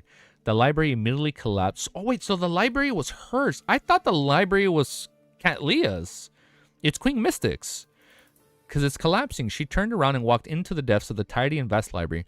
With each step, her figure turned faint before quickly vanishing. The library immediately collapsed. After a moment of feeling adrift, Klein found himself in the hall filled with beautiful murals. Anderson looked at him in shock and blurted out, "How did you get here?"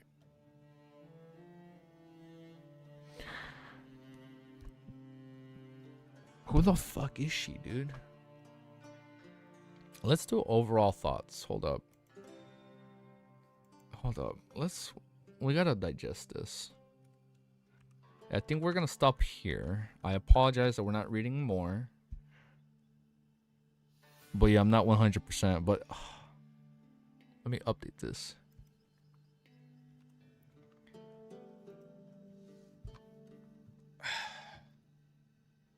So the library was Queen Mystic's library, not Cat Leah's. She knows a few cards of... She didn't say one. She said a few. So she either knows of some that aren't in the Twilight Hermit Order's possession, or she's in on the Twilight Hermit Order and she can take those cards of blasphemy and tell him. Who is she? Who the fuck is Queen Mystic? She's very mystical. How does she know? First of all, she has to be Roselle's child. And Roselle was smart enough to not teach her Chinese, right? Or like simplified Mandarin. He was smart enough to not teach Queen Mystic. What was her name? Benedicta? No, wait, no. She's from Final Fantasy. The female daughter. So he was smart enough not to teach her simplified Mandarin. I think Queen Mystic is very mystical. Very mystical. She is very mystical. Like I'm jumping all over the place in my thoughts. It's truly Lord of the Mysteries. Like she proposes too many mysterious questions. Band-Aid. Band-Aid? Did I say Band-Aid? No, thank you. Her name was... Let me go back in my notes. I don't remember her name. What was her name? Let me open up my notes. Volume 2 notes.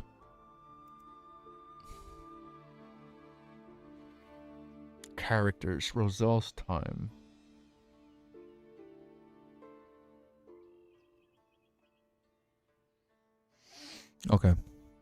Okay, here's Roselle's time. Volume 2. The eldest daughter is Bernadette. Third child, second son. I think he only had one daughter, right? Bernadette. Bonrovia was the second son. Seal, eldest. Okay, we're good. Flashbang. Okay, so she has to be Bernadette. Thank you, Bernadette. So this lady, this lady deduced that Blank Ember card could be in the area because Nast was all of a sudden there for no reason. Nast came here because we know Nast was drawn to the card. Nast was drawn to the Black Emperor card, so he just showed up there. Queen Mystic was why is he there? It has to be because of the card of blasphemy, because he's drawn to that card as well. So she infiltrated Cat Leah's ship. Oh my god, Cat Leah used to be a subordinate of Queen Mystic, and then she left, right? Yeah. How does she know about the cards? How does she know about a few cards that she can bring up for exchange? How does she know that it's Roselle's diary? It has to be because she's Bernadette. Like and like she probably saw her dad writing all these entries, and she's like, oh, he's writing in a diary, right? Like she probably came to that conclusion herself, like, oh, he's writing in a diary because she's probably watching him, and then, but just Roselle never taught her simplified Mandarin, so that's probably what it is. And then that's probably why she has so much knowledge on all the few cards of blasphemy. And it's probably why she was monitoring. You know what? She was probably monitoring the card of blasphemy because she was waiting for the next fated person that was drawn to the card, right? Because he did write that down. And I'm pretty sure Roselle at least told Bernadette that much. Like, only those fated would be drawn to the card. And when she was drawn to the card, she was like, oh, I'm going to wait out and see who's the next person that's fated. The activation word for the Black Emperor card of the Blasphemer was Bernadette. Oh my god, you're fucking right. It was Bernadette. I for some reason, I was still thinking it was the Pirate King, but that was the joke. Clang was like, is it a One Piece reference? And no, it wasn't. Yeah, it was Bernadette. All right, man. We're going to end it there, man. So much happened. That had probably one of the most awesome fights. That was probably one of the most awesome tacular fights. Why can't you guys hear my music? You guys can't hear it. For some reason. I don't know why you guys can't hear it. Fated people was just Roselle saying and random person that found it. The only those fated are drawn to the card thing is bullshit? No shot. Is that really bullshit? Again, you see, I'm taking all this shit at face value, man.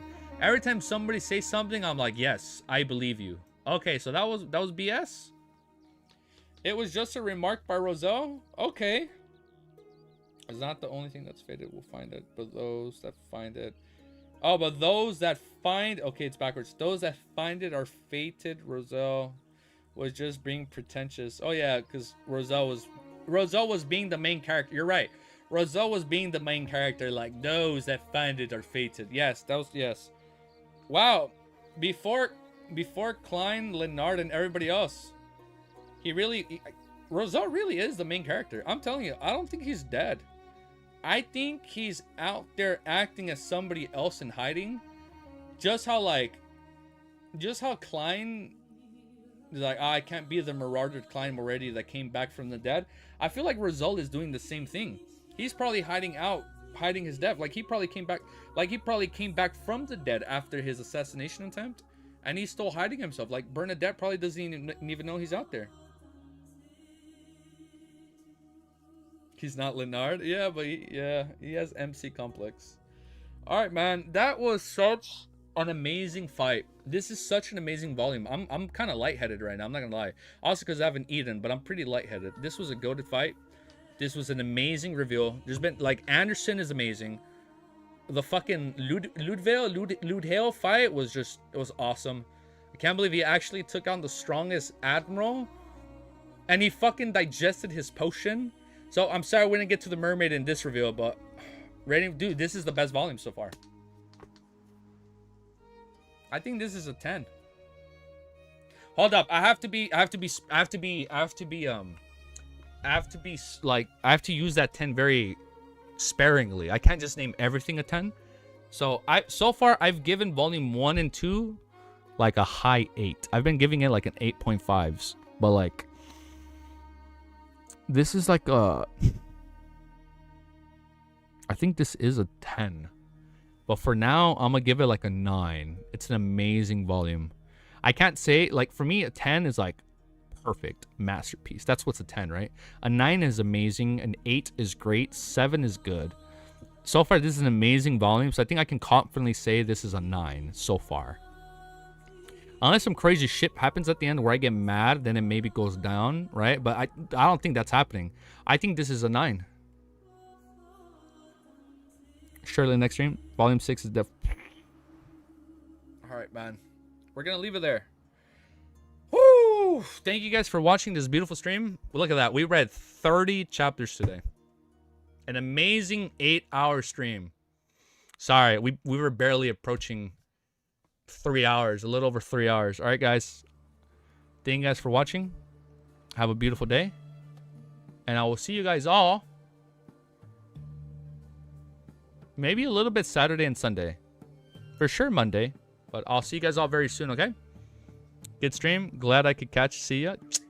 Amazing community. Amazing chat. You guys have been an amazing chat today. I hope you guys know that. Thank you. I'd say Pogs in the chat, but I know that's a Twitch thing. Do people on YouTube say that? When trailer drops, you guys let me know and we will be back. All right, guys. Peace. Mwah. Have a beautiful day. Volume 5 is also in. I'm excited, man. You guys keep seeing the volumes get better. The way I interpret it, every volume just keeps getting better. All right, guys. Have a beautiful day. I'll see you guys very soon, okay? Oh, I still have the eating thing. All right. Later, guys.